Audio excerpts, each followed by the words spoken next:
I'm sorry, Dave. I'm afraid I can't do that. Je vais lui faire une offre qu'il ne pourra pas refuser. Can she be late for her cinema show? Antoine Doinel, Antoine Doinel, Antoine Doinel, Antoine Doinel, Antoine Doinel, Le monde se divise en deux catégories. Ceux qui ont un pistolet chargé et ceux qui creusent. Toi, tu creuses. Parlez-vous, con de mime! Je suis un homme. Ah, personne n'est parfait. J'aime l'odeur du napalm au petit matin. Vous avez de la pâte? Vous avez du sucre? Alors avec la pâte, vous faites une crêpe puis vous mettez du sucre dessus? La mer suce des queues en enfer. And I am the best film director in the world.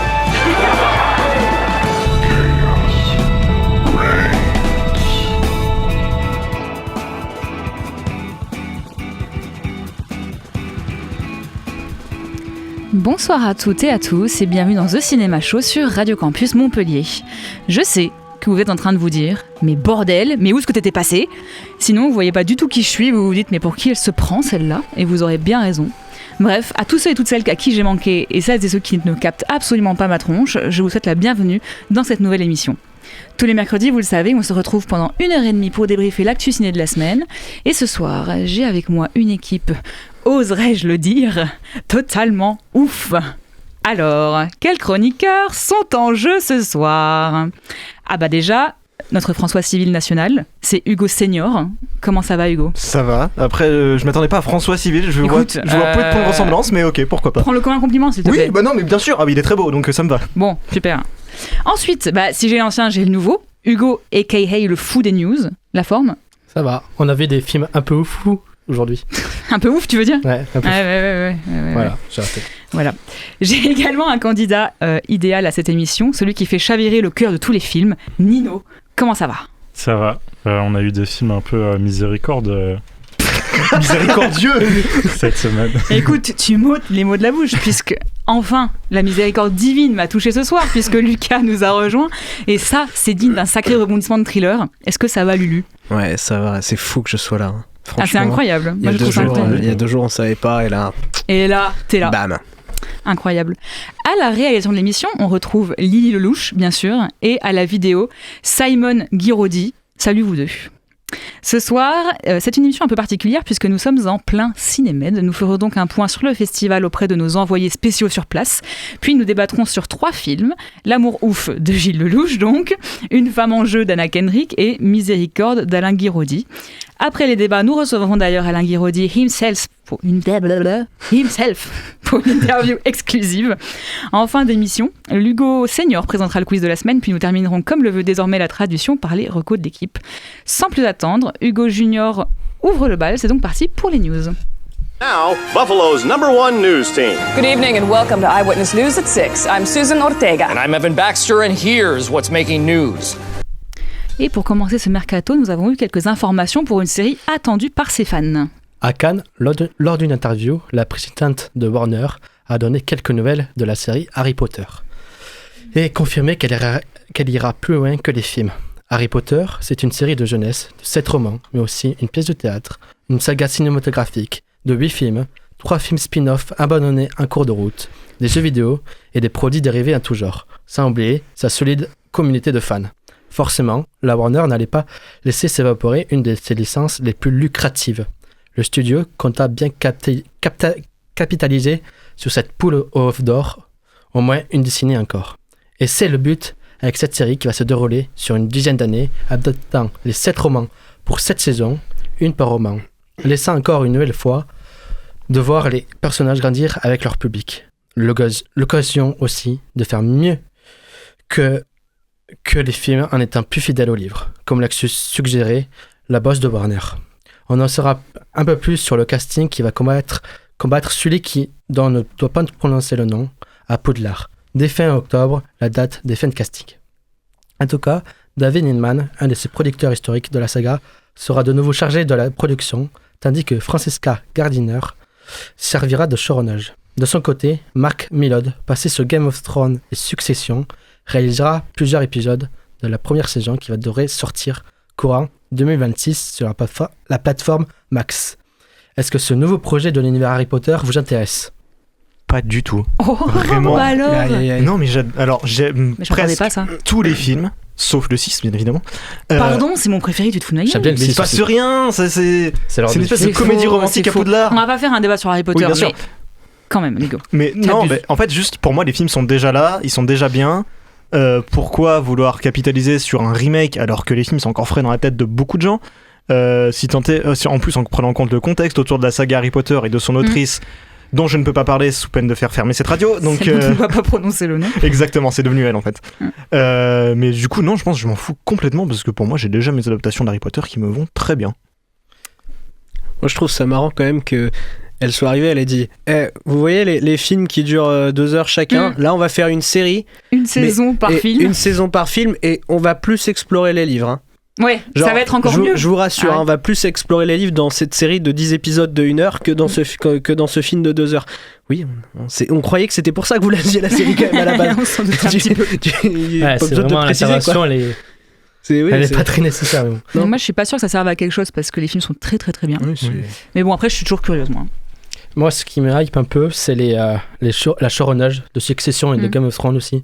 Ça, c'est un peu qui va un peu relever le niveau. Ouais, il y a des gros noms. Voilà. Après son dernier film à succès, Oppenheimer, qui a rapporté presque $1 milliard au box-office américain et plusieurs Oscars l'année dernière. Christopher Nolan prépare son nouveau film avec un nouveau casting et une nouvelle tête commence à être envisagée. En effet, c'est l'acteur anglais, actuellement au théâtre à Londres, dans une relecture de Roméo et Juliette et en discussion pour rejoindre le casting du prochain film de Nolan. C'est Tom Holland, bien sûr.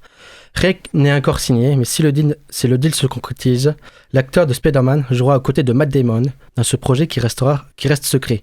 On sait juste que Christopher Nolan va écrire et réaliser ce long métrage dont la date de sortie est prévue le 17 juillet 2026 au cinéma. Selon les rumeurs, le film serait un film de vampire dans les années 20. On imagine que le problème majeur de l'acteur est de son calendrier pour que le deal soit officiel. Très occupé avec ses obligations avec le studio Marvel pour les futurs films de la licence Avengers. Enfin, peut-être un bon rôle pour Tom Holland. C'est pris une balle perdue, Tom Holland. Non, il a raison. Ouais, parce que moi, ce que j'ai dit à Lucas, c'était putain, ça va lui faire tout drôle de jouer dans un vrai film. Donc, c'est peut-être plus violent. Vous êtes méchant, attendez. Il a eu des bons rôles. Bah, The Impossible, c'était très bien. Oui, j'étais jeune, mais c'était très bien. Mais depuis Spider-Man. Qu'est-ce qu'il a fait étant donné qu'il consacre sa vie à Spider-Man, il a fait Uncharted. Il a fait des films des frères Russo, ce qui est pas complètement. Moi, Uncharted. Moi, c'était une torture. Mais ça va en fait, calmez-vous, il est sympa Tom Holland. Bon, ça vous intéresse ce projet ? Bah, c'est Christopher Nolan, donc un peu toujours. J'aime pas tout chez lui, mais si quand il arrive à me happer, il arrive à me happer. Donc après, on attend. C'est marrant, les films de vampires, c'est un peu un incontournable. J'ai l'impression chez les grands réals hollywoodiens, ils sont pleins à passer un peu par là. Après, c'est pas confirmé, parce qu'on a entendu énormément de choses. On a entendu que c'était un film d'espionnage. C'est pas confirmé, on a entendu que c'était un film de science-fiction aussi, donc qu'est-ce que ça va être ? Ça peut pas être tout ça à la fois. Un film sur Tom Holland. Pourquoi pas hein. Après, Tom Holland est presque confirmé, quoi. Et Spider-Man 4, peut-être. Ah oui, alors ça serait dingue. Pour finir ce mercaton, on termine avec un remake plutôt inattendu. Cette semaine, on a appris les réadaptations du roman de Bret Easton Ellis, nommé American Psycho. Selon Vérité, c'est Luca Guadagnino, réalisateur de Challengers, Bones and All et Kabylie Your Name, qui impasse de finaliser les négociations pour une nouvelle interprétation du roman. Culte pour le studio Lionsgate. Le réalisateur a donc pour projet de donner sa vision sur le livre de Bret Easton Ellis et non de réaliser un remake du film de 2000, réalisé par Mary Harron, et dans le rôle titre l'acteur américain Christian Bale. Pour cette nouvelle adaptation, pas de casting officiel, mais quelques rumeurs comme avec l'acteur Jacob Elordi pour jouer le premier rôle, qui a été aperçu avec le réalisateur pour une lecture de scénario. Est-ce que vous êtes intéressé par ce projet, pardon? Pas tous à la fois, surtout. Ouais, mais moi, alors j'ai pas lu le livre, mais j'ai très hâte de le lire parce que je sais que c'est quand même un grand classique et qui a ses fans et je sais que ceux qui sont fans du livre peuvent avoir du mal avec le film parce qu'il est il creuse pas assez les thématiques du livre, quoi. Et moi j'aime bien le film, mais du coup je suis très curieux. Surtout, c'est quand même un bon réal, donc je suis assez curieux. Je trouve pas que ça soit. Pour une fois, le remake me semble pas inintéressant. J'y vois quand même l'intérêt. Mais après, par contre, le livre date de quand? Parce qu'il y a peut-être. Il y a de 1991. Ouais, donc il faudrait peut-être penser aussi à. Il y a un gros travail de modernisation qui doit être fait quand même, j'espère. Mais j'imagine qu'ils y ont pensé. Parce que je pense que la figure de Patrick Bateman, elle a peut-être beaucoup changé. Enfin, ce que voulait dénoncer le livre a peut-être beaucoup changé. Mais après, le livre se passe déjà dans le passé, parce que ça se passe dans les années 80. Ah oui. Donc, je sais pas. À voir, quoi. Pour la première news, on parle de la bourde supposée de France 2. Pour la deuxième, j'imagine, en fait, news. Le prochain film Superman, qui tournera définitivement la page du DCU et inaugurera le DCU, attention, a bouclé son tournage cet été. Depuis, le réalisateur du film et co-PDG de DC Studios, James Gunn, a dévoilé un aperçu de Superman et de son super chien Krypto, après une première image de David Corenswet dans son costume de Kryptonien. Et c'est tout. Aucun teaser n'a été diffusé, encore moins une bande-annonce ou d'affiche officielle. Mais ça n'excuse pas les journalistes du JT de France 2 qui, pour illustrer un reportage sur le film, ont utilisé un faux thriller disponible sur YouTube, fabriqué avec des images très moches générées par intelligence artificielle, sans le préciser, évidemment. Ces images sont en fait celles d'un faux thriller posté le 15 octobre dernier par la chaîne YouTube Screen Culture, qui s'est fait spécialiste des fausses bandes annonces. Toutefois, la chaîne de plus d'1 million d'abonnés précise toujours bien dans la description des vidéos qu'il s'agit d'un concept fait à partir d'images modifiées numériquement. La rédaction l'avait-elle seulement remarqué ou l'ont-ils rajouté par pur cynisme? Les deux cas restent quand même inquiétants pour le professionnalisme de journal. Cette diffusion a pris en importance et en conséquence s'est arrivée jusqu'aux oreilles et yeux de James Gunn, qui a réagi par un post sur X en citant des emojis qui vomissent sur leur dégoût. Cette maladresse de France Télévisions est d'autant plus malheureuse car le sujet de l'IA a récemment secoué Hollywood et continué d'alimenter les craintes et débats. En 2023, la grève des scénaristes a notamment coïncidé avec celle des acteurs hollywoodiens qui partageaient de mêmes inquiétudes face au progrès de l'intelligence artificielle et demandaient donc une limitation et une régulation de son usage. Donc en remettre une goutte d'huile sur le feu. France 2 s'est donc quand même excusé pour cette bourde, mais le mal est fait, hélas. Est-ce que vous comprenez la polémique par rapport à la diffusion de l'IA sur France 2? Ben oui. Quand t'es journaliste, tu fais un minimum ton travail, normalement. Donc tu te renseignes un petit peu sur ce que tu diffuses. Mais... Ils sont cons. Non, mais vraiment, c'est terrible. On est passé pour des. C'est vrai que c'est assez idiot. J'ai vu une réaction aussi du superviseur des effets visuels du film, qui est français. Du coup, voir que ton pays traite aussi mal un film sur lequel tu bosses, ça doit quand même faire extrêmement mal. T'es français immigré à Hollywood qui a un rôle hyper important dans une production américaine et tu vois comment on traite ton travail, tu te dis ah oui d'accord. Ah non, ça craint. Ça me fait beaucoup rire que France 2 soit pris un tacle par James Gunn. Oui, c'est la passe des incroyable. C'est assez élevé là quand même. Ouais, c'est assez fou. C'est quand même il y a Véro qui passe le bonsoir, qui peut pas rester mais. Bonsoir Véro. Bonsoir Véro. On t'embrasse. Toujours en France, on décrypte la déclaration du député Charles de Courson à l'Assemblée nationale. Le débat sur le budget 2025 s'est déroulé ce mercredi 16 octobre à l'Assemblée nationale, lors duquel Charles de Courson, député du Centre, rapporteur général du budget, a formulé de sévères critiques à l'égard des subventions allouées à l'industrie cinématographique française. Selon lui, une part significative des fonds publics est mal utilisée pour financer des films qui n'attirent pas de spectateurs, une situation qu'il juge incompatible avec les contraintes économiques actuelles. Alors pourquoi le député Charles de Courson se trompe clairement et ne connaît pas comment fonctionne le financement de l'industrie du cinéma français. Tout d'abord, il est presque impossible de savoir quel film ne va pas fonctionner et va fonctionner. Je prends par exemple un film de 2024 que personne voulait financer, que tout le monde a prédit qu'il allait se rater. Ce film, c'est un petit truc en plus d'Artus, premier au box-office français cette année. Savoir quel film va fonctionner, ça relève d'avoir des visions du futur, comme dans Minority Report de Spielberg, ce qui est fort improbable. Sinon, le député parle de s'attaquer aux films subventionnés. Il parle du Centre national du cinéma et de l'image animée. Or, le CNC n'est pas géré ni financé par l'État. Il s'autofinance par une taxe indexée par le ticket, environ 10,7% par ticket. En conséquence, l'argent du CNC et donc le financement des films de l'industrie du cinéma ne vient pas de l'argent public ni des impôts. En conséquence, le député n'a aucun levier d'action sur le CNC. Également, le CNC doit rembourser une somme d'argent assez importante, 400 millions d'euros. Cette somme vient des aides accordées lors de la période du Covid, un moment très compliqué pour l'industrie du cinéma, un remboursement volontaire déclaré par le président du CNC. Les seules subventions gérées par l'État, c'est les aides pour les régions, mais cette aide est nécessaire pour les régions sur la création de l'emploi, du tourisme et du flux monétaire pour ces régions, qui ont déjà besoin d'aide, notamment pour les services publics, comme pour financer les cantines des écoles. Sinon, l'autre aide provient du ministère de la Culture, qui représente seulement 1% du budget total.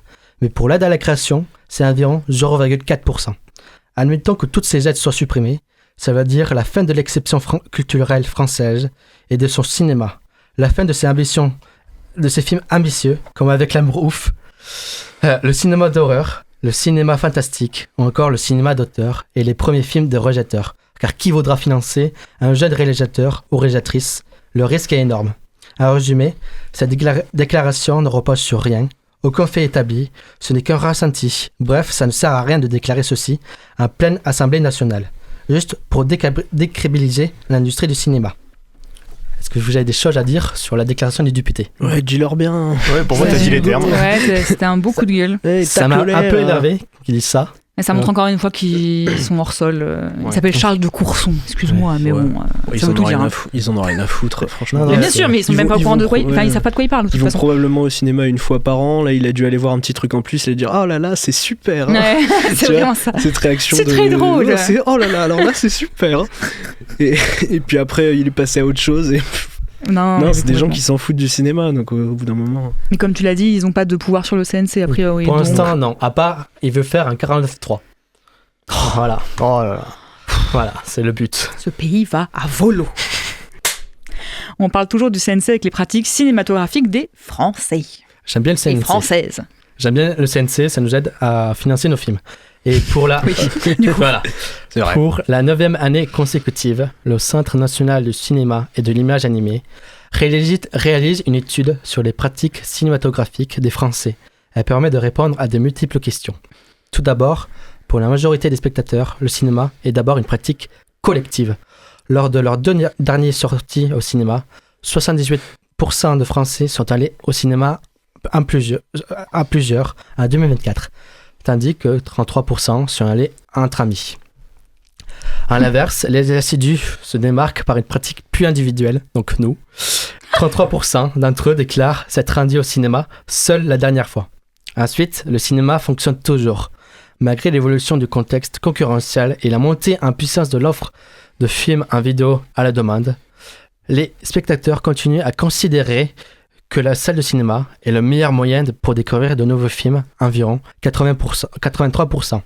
Par ailleurs, la salle de cinéma reste le premier levier d'influence pour aller voir un film, puisque la bande-annonce vue au cinéma est la première source d'information incitant le public à aller voir un film, cité par 59% des spectateurs.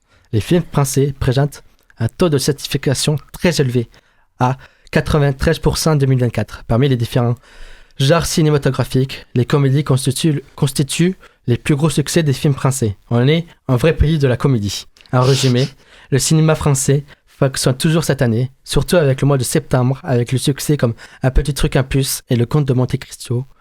Est-ce que ces chiffres vous interpellent? Cocorico, on est fiers de nous, non? Ouais, bah ouais. Du film Cocorico? Alors, l'enthousiasme? Non, pas du film Cocorico. Non, alors nous on sait effectivement dans quelle catégorie on se situe. Hein. Moi je vais au cinéma seul. Hein, c'est... Ouais, pareil. Ouais. Tu détestes les gens, quoi, c'est ça que tu veux dire? Tu me détestes? Oui. En vrai, oui. D'accord. Je me fais relais du chat encore, mais bonsoir à Dame Dame. Ah oui. Bonsoir Dame Dame. Et qui dit bisous, c'est le fil à Marie. Ah bah Super. bisous à toi Dame Dame, ça me fait plaisir. Mais moi ça m'est un peu étonné de savoir qu'il y avait autant de gens qui sont pas réfractaires au cinéma français et qui. C'est cool. En fait, les critiques du cinéma français, c'est très petit en fait. C'est Ouais. très peu nombreux et c'est souvent sur X ou Twitter ou. Oui, c'est voilà. Ouais. Et en fait, ça représente une toute petite population. On vit dans une bulle, quoi. Je pense que c'est une génération aussi que notre génération à nous. Elle est vachement habituée à dire du mal du cinéma français parce qu'on a cette image de qu'est-ce qu'on a fait au bon Dieu, machin. Et du coup, peut-être que maintenant, grâce à un petit truc en plus et le Comte de Monte Cristo cette année, il y a des gens de notre génération qui s'intéressaient pas forcément au cinéma français, qui aimaient pas forcément ça, qui ont pu s'ouvrir et qui ont une image différente de la chose. Même l'amour ouf. Même l'amour ouf, oui, complètement. Sans spoiler les prochains débats. Attention. Merci Hugo. Génial. Spoil. Merci Hugo pour toutes ces actualités. Les news sont maintenant terminées. Passons sans plus attendre à notre point Cinémed.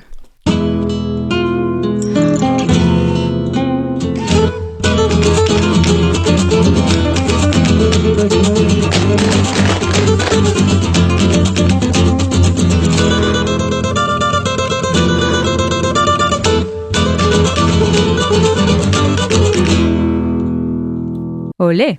Olé. Olé. On retrouve tout de suite nos envoyés spéciaux qui sont sur place au quorum pour nous parler du cinéma. Oh là là, ils sont beaux. Hello, bonjour à Oksana, Maxime et Lucas. Comment est-ce que vous allez ? Ça va bien. Ça va bien. Ça va, extrêmement claqué parce que enchaîner film sur film avec 4-5 heures de sommeil, non là vraiment c'est encore plus galère. Tu sais que 4-5 heures de sommeil c'est ma moyenne à moi de sommeil. En général. T'as une moyenne toi ? Ouais, je sais pas comment tu fais pour vivre. Je vis pas, je suis morte intérieurement. J'en suis à un stade où du coup, Lucas en est témoin, mais je me suis endormi pendant la conférence de presse. Non, mais putain, ta gueule, non. Oh là là, ça commence à s'engueuler. Oula. C'est que le troisième jour. Battez-vous. Il y avait une conférence de presse avec Alba Rochacher et je me suis endormi déjà, premier rang devant elle. Déjà, il peut parler. Oui, c'est déjà une sacrée anecdote. Je t'ai même vu dormir tout à l'heure devant les moyens métrages Résistance aussi, voilà, j'avoue. Ah, j'étais en train de me demander si j'ai vraiment dormi ou pas. Mais ouais, si t'as dormi devant le premier, ouais. J'ai dormi devant le deuxième aussi. Ça fait plaisir de vous voir, de vous entendre. Déjà, donc j'allais dire comment allez-vous, fatigué, heureux d'être au Cinémed, les deux apparemment. Quand même, ouais. Oui, fatigué mais heureux, grande expérience. C'est un privilège d'être là. Qu'est-ce que c'est l'ambiance du festival là, à mi-parcours ? Vieux. Ah oui, d'accord, ouais. Ça clash. Que des vieux. On se sent seul. Sauf que ça va quand ils sont gentils, mais quand on a des moins gentils, c'est compliqué. Et du coup, ça me rassure parce que je suis pas le seul à dormir. Voilà. Mais eux, ils ont 75 ans. C'est vraiment le thème. Hein. On est plus sponsor par le Cinémed. Ça y est, on est en. Je comprends pourquoi ils ont fait notre plateau en fait. Ça y est. Simon, j'ai un message pour toi. Je crois qu'on a mal choisi nos envoyés spéciaux cette année. non, mais le Cinémed, là, pour l'instant, en étant honnête, c'est une bonne ambiance. Ouais. Des très bons films.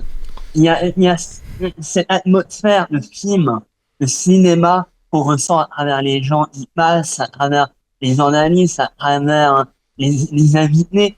Et même dans une salle, on se sent vraiment bien à l'aise avec les gens. Par moment, on ne peut pas aimer être avec des gens dans une salle, regarder le même film. Par moment, on ne peut pas aimer, mais là, on sent un amour commun pour le cinéma. Et ça, c'est vraiment bien. Ouais, et bonne ambiance. Le soir de l'ouverture, c'est pas trop bonne ambiance parce qu'on s'était fait refouler du dîner de la presse. Il va tout dire, Maxime. Maxime va donner toutes les insights. Il est là pour ça. Non, mais à un moment donné, je veux dire, voilà, on s'est fait refouler, c'était très drôle à voir. Mais on est entré, on s'est pas fait refouler. Oui, on est entré après. Calmez-vous les enfants, ça va bien se passer. Des insides là. Est-ce que vous avez vu des dingueries du coup depuis le début de ce Cinémed ou des choses que vous avez moins aimées?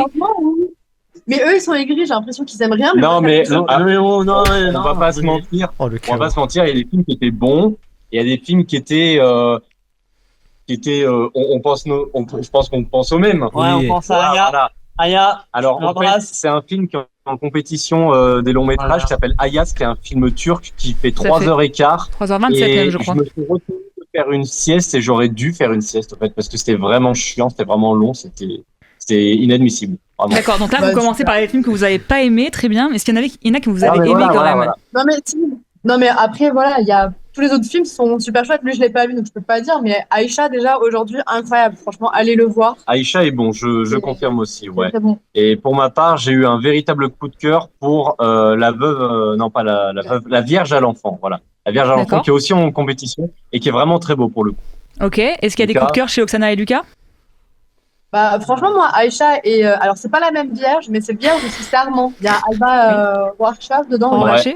Et franchement, incroyable, dinguerie. Moi, j'ai beaucoup aimé, c'était super art poétique est très délicat, donc Ouais, et puis après, il y avait, je sais pas si on peut le couper, mais oui, à toute allure de Lucas Bernard. Oui, il y a la maîtrise de la comédie, le burlesque, le côté cartmanesque, qui est, je trouve, bien maîtrisé. Mais après, en étant honnête, je ne vais pas mentir, il n'y a pas, pour moi, le chef-d'œuvre pour l'instant. C'est pas encore terminé. C'est pas encore terminé, oui. Il m'a fait vivre. Après, on a découvert, enfin, moi pour ma part, j'ai découvert, parce que je l'avais pas encore vu, j'ai découvert Le Chant du Loup qui est vraiment bien pour le coup. Avec Reda Kateb. Il y a Gauthier. Il y a Gauthier. C'est qui? Gauthier, on t'attend en plateau en fait. T'es où? La radio. Il a menti. Gauthier est passé de l'autre côté de l'écran. Gauthier, on t'embrasse. Gauthier, il a un coup de cœur. Demandez-lui s'il a un coup de cœur. Un coup de cœur de Cinémed pour l'instant. Pas grand chose parce que j'ai pas vu beaucoup de films. Parce que je suis avec le M2 au Cinémed. Ah oui. Avec la presse. On les embrasse. Et du coup, moi, c'est beaucoup d'entretiens, de rencontres, plus que des films. D'accord, mais ça se passe bien? Super. Vraiment, je suis un peu fatigué, mais ça. Ouais, tout le monde est fatigué apparemment de ce que je comprends. Qui est explosé de rire. Est-ce que vous avez un pronostic déjà sur le prix du meilleur film? Moi, je pense que le long métrage, on les a pas encore tous vus. Du coup, il y en a que j'ai pas pu voir malheureusement. Mais je pense, à mon avis, que pour le long métrage, ça va jouer justement entre Aïcha et la Vierge à l'enfant. Ils ont vraiment été appréciés. Ça se sentait au niveau de la salle. S'ils nous distribuent des petits papiers sur lesquels on peut noter en faisant une petite coche, et c'était ceux qui étaient plus appréciés. Par contre, je pense Hayat, à mon avis, il y a très peu de chances qu'il soit. On a compris que vous aviez déjà, pas aimé, ouais, apparemment. 3h15, ouais, ça a refoulé déjà énormément de gens. Et Oksana, toi, un pronostic sur ce que tu as vu? Moi, franchement, Aïcha, j'adore ce film, donc j'ai pas d'espoir pour lui. J'aimerais pas qu'il soit montré davantage. Après, j'ai pas vu les autres, donc je peux pas trop dire en vrai. Ok, et on va finir sur une dernière question. Est-ce que vous avez une anecdote à partager qui ne soit pas refoulée de la presse, s'endormir devant les gens, là? Ça, on est ok. Une anecdote un peu plus professionnelle que ça. Rien. Moi, je dirais que j'ai fait ma première interview en face à face avec un réal, avec justement Lucas Bernard pour un tout à l'heure. C'est moi qui ai fait l'interview. J'étais très content de la faire. Voilà. Et j'espère que je l'ai bien faite et j'espère qu'elle plaira. Je suis sûre que oui, Maxime. Et pour Lucas, pour Oksana? Franchement, j'en ai pas. C'est pas très drôle. Encore peut-être la prochaine fois. Oh là là. Très bien. Tu nous en parleras la semaine prochaine. Lucas, quelque chose pour finir? Oui, moi personnellement, je l'ai rencontré grâce à une masterclass un grand réalisateur que j'apprécie énormément, il s'appelle Eric Messna, qui est venu pour présenter son film Louise Violet, qui est vraiment très bon et c'est absolument pas de l'ironie. Vraiment une histoire à la ligne émouvante. Et vraiment, c'est un film qui m'a beaucoup touché. Et pleure. En émotion. Excusez-moi. Qu'est-ce que... D'accord. Eh ben, merci beaucoup à vous quatre, du coup, Lucas, Maxime, Oksana et Gauthier, de nous avoir partagé vos ressentis sur le Cinémed. On compte sur vous pour nous en dire plus la semaine prochaine et pour aller voir le maximum de films. Vous êtes nos yeux et nos oreilles. Avec grand plaisir. Vous êtes notre présence, en tout cas. Merci beaucoup. Salut. Ciao. Donc on remercie encore nos chers petits camarades de leur prêt sur retour sur le Cinémed. On va les laisser écumer les salles du quorum à notre place et on va s'offrir une petite pause musicale inspirée du Cinémed et du film À toute allure, donc de Lucas Bernard. On s'écoute tout de suite la reprise de Coup de soleil par Bon Entendeur et Emma Peters sur l'album Minuit.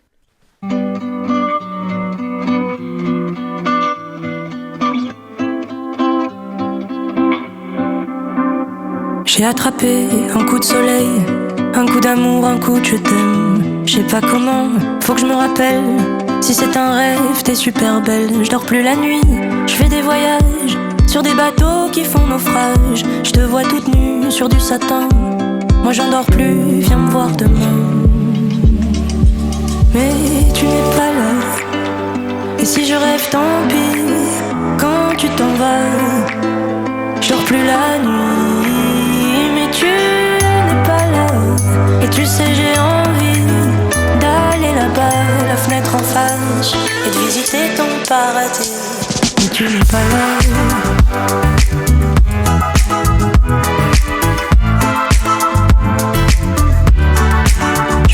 tes photos dans mes chansons et des voiliers dans ma maison. Je voudrais me tirer, mais je me tire plus. Je vis à l'envers, j'aime plus ma rue. J'avais 100 ans, je me reconnais plus. J'aime plus les gens depuis que je t'ai vu. Je veux plus rêver, je voudrais que tu viennes me faire voler, me faire je t'aime. Mais tu n'es pas là. Et si je rêve, tant pis. Quand tu t'en vas, je dors plus la nuit. Mais tu n'es pas là. Et tu sais, j'ai envie d'aller là-bas, la fenêtre en face, et de visiter ton paradis. Mais tu n'es pas là.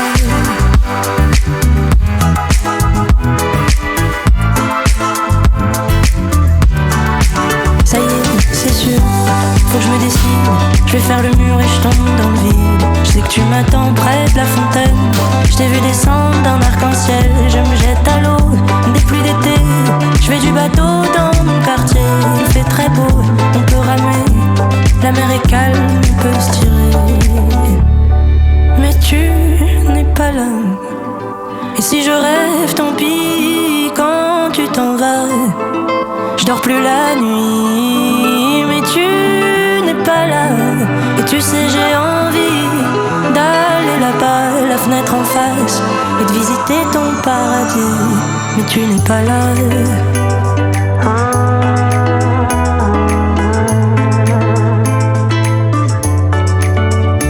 Mais tu n'es pas là.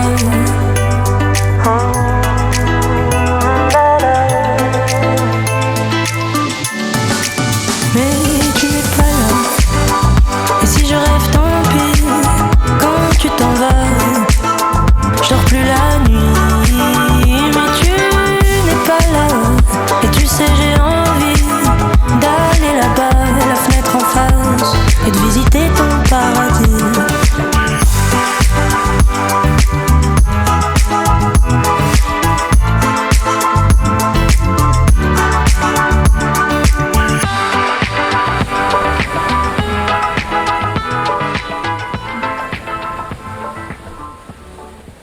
Poursuit cette émission avec notre partie débat jingle.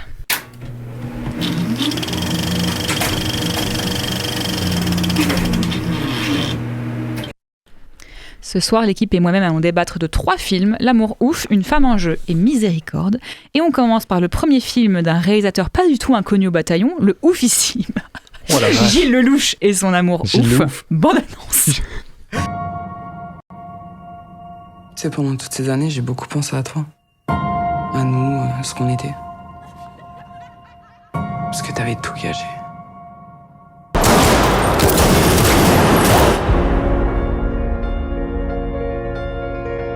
Qu'on était les mêmes, toi et moi. Mais j'ai pas compris qui t'étais, en fait. Tu bosses pour moi.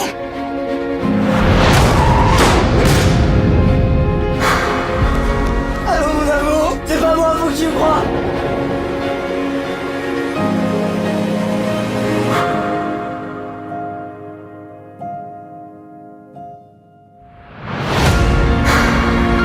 Je peux t'avoir Jackie.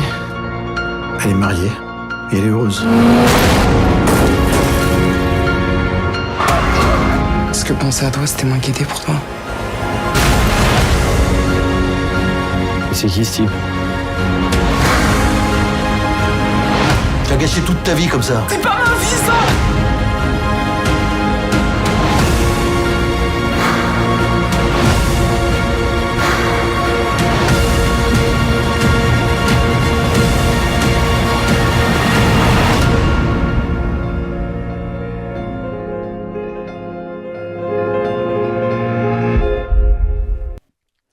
Bon, je suis fatiguée, c'est pas le premier film de Gilles Lelouch, c'est bon, on a compris, Gilles le ouf, c'était une très bonne blague. Il a fait Narco.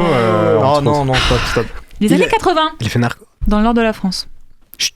Jackie et Clotaire grandissent entre les bancs du lycée et les docks du port. Elle étudie, ils traînent, et puis leurs destins se croisent et c'est l'amour fou. La vie s'efforcera de les séparer, mais rien n'y fait. Ces deux-là sont comme les deux ventricules du même cœur. On retrouve au casting Adèle Exarchopoulos qui joue Jackie, François Civil qui joue Clotaire. Il y a également Mallory Vanek, Malik Frika, Alain Chabat, Benoît Poulvorde, Vincent Lacoste, Jean-Pascal Zadi, Élodie Bouchez, Karim Leclou, Raphaël Quenard et Antonini Bajon. C'est long, non? Rien que ça. Nino, je te laisse Incroyable. commencer. Qu'est-ce que tu as pensé du film Bah s'il te déjà, plaît est-ce qu'on peut rebondir sur ce casting? Eh ben, tu peux, bien sûr. Incroyable. C'est vrai. Moi, il y a plein d'acteurs que j'adore là-dedans. Déjà, j'ai pas retenu leur nom, mais les deux jeunes. Mallory Vanek et sont Malik super. Frika. J'avais découvert la fille dans Les Pires. Mm. Et déjà, en plus, ils mettent le niveau haut. Pendant toute la première partie, je me disais, putain, C'est ouf. Ouais, c'est ouf déjà. Mm. Et, Il faut arrêter. J'avais très peur. Je me disais, mais le personnage, il va perdre en crédibilité quand François Civil il va arriver. Et bon, c'est mon avis, mais c'est un peu le cas. Bah alors, dis donc. Mais Adèle, je l'adore. Adèle, je l'adore. C'est Qui n'aime pas Adèle? qui n'aime pas Adèle? La chanteuse Je ne sais pas. Moi, mais j'aime je bien la l'adore. chanteuse. Et donc voilà, casting incroyable. Bon, C'est Vincent Tasman, là Lacoste, à chaque fois qu'il prononce un mot, il me fait rire. Donc voilà. Vincent Lacoste, Ouais, je l'adore. c'est vrai qu'il est super drôle dans ce film. Ah, il est tellement drôle. Mais Ouais. dans tous ses films, hein, il dit un mot, c'est même pas drôle, ça me fait rire. Et, D'accord. non, mais voilà. Bah, après, déjà, je m'attends. Bon, la promo de ce film, ça a été un peu. Parce que je me rappelle, moi, à l'époque, quand on en parlait, c'était comédie musicale, loufoque, je sais pas quoi et tout. Ouais, c'est vrai. C'est pas une comédie musicale du tout. C'est pas loufoque. C'est pas loufoque du tout. C'est pas une comédie. mensongère. déjà. Et ça dure pas 3 heures aussi. Ça dure pas 3 heures. Ah, on n'est pas loin quand même. Hein. oui. On est pas 2h40. Ouais, mais il avait Ah, dit mais plus de 3 heures à la base. Très bonne durée déjà, je trouve que les 2h40 se tiennent très bien. Moi, je ne suis pas du tout ennuyé. Donc voilà, bon, comme on l'a dit un petit peu, c'est en 2 parties avec un changement de casting qui, je trouve, peut être incohérent vis-à-vis des physiques et tout, mais je trouve qu'on s'en fout et que je trouve que c'est un bon argument pour contrer un peu les trucs de de-aging en AI et tout. On dit, Harrison Ford, mais regardez, on dirait il a 20 ans. Bah non, il est des vieux. Mais là, voilà, on s'en fout. On prend des acteurs qui se ressemblent pas tant que ça, mais c'est des super acteurs, donc ça marche très bien. Mm. Et puis sinon, bon, super BO, un peu voilà, punk. Puis après, quand on arrive dans les années 90, un peu d'électro et tout, j'ai beaucoup aimé. Une réelle très stylisée. Sur le début, c'était un peu trop appuyé parfois, mais c'est quand même cool. Et il y a vraiment des bonnes idées de plans. Et puis voilà, l'histoire est top. La scène de procès qui met une vitesse à Joker 2 en 2 minutes, je trouve. Ça c'est dit. Et puis voilà, moi j'ai adoré. Il y a juste un truc que j'ai pas trop aimé. On va pas rentrer dans les détails, mais il y a une première fin au début parce que ça commence par la fin. Et puis à la fin, la vraie fin, il y a une autre fin en plus. Oula, et oui, ben, d'accord. cette autre fin, je l'ai trouvée pas ouf. D'accord. Mais donc ça m'a déçu, c'était dommage de finir sur ça. Je trouve que les 10 dernières minutes sont pas. Enfin, ça gâche un peu le reste. Ça a floppé à la fin. Ouais, mais sinon, la fin, ça floppe, mais le reste, masterclass pour moi. D'accord. Ça floppe. Mais le Les reste, 10 dernières masterclass. minutes. Mais Moi, le j'ai reste, bien aimé le masterclass. Fais attention. Ah bah Lucas, vas-y, défends-le. Ah non, je veux pas le défendre. D'accord. Non, Bon, j'ai bien parle. j'ai bien aimé aussi. Moi, je trouve que la mise en scène, il en fait beaucoup trop parfois. Et Ouais, c'est ce que je disais.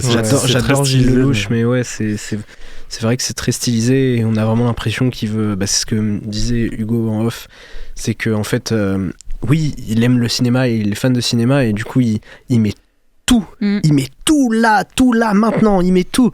Mais sauf que en fait, parfois, ça marche super bien. Et il y a d'autres fois où bah, ça marche pas trop et c'est pas terrible.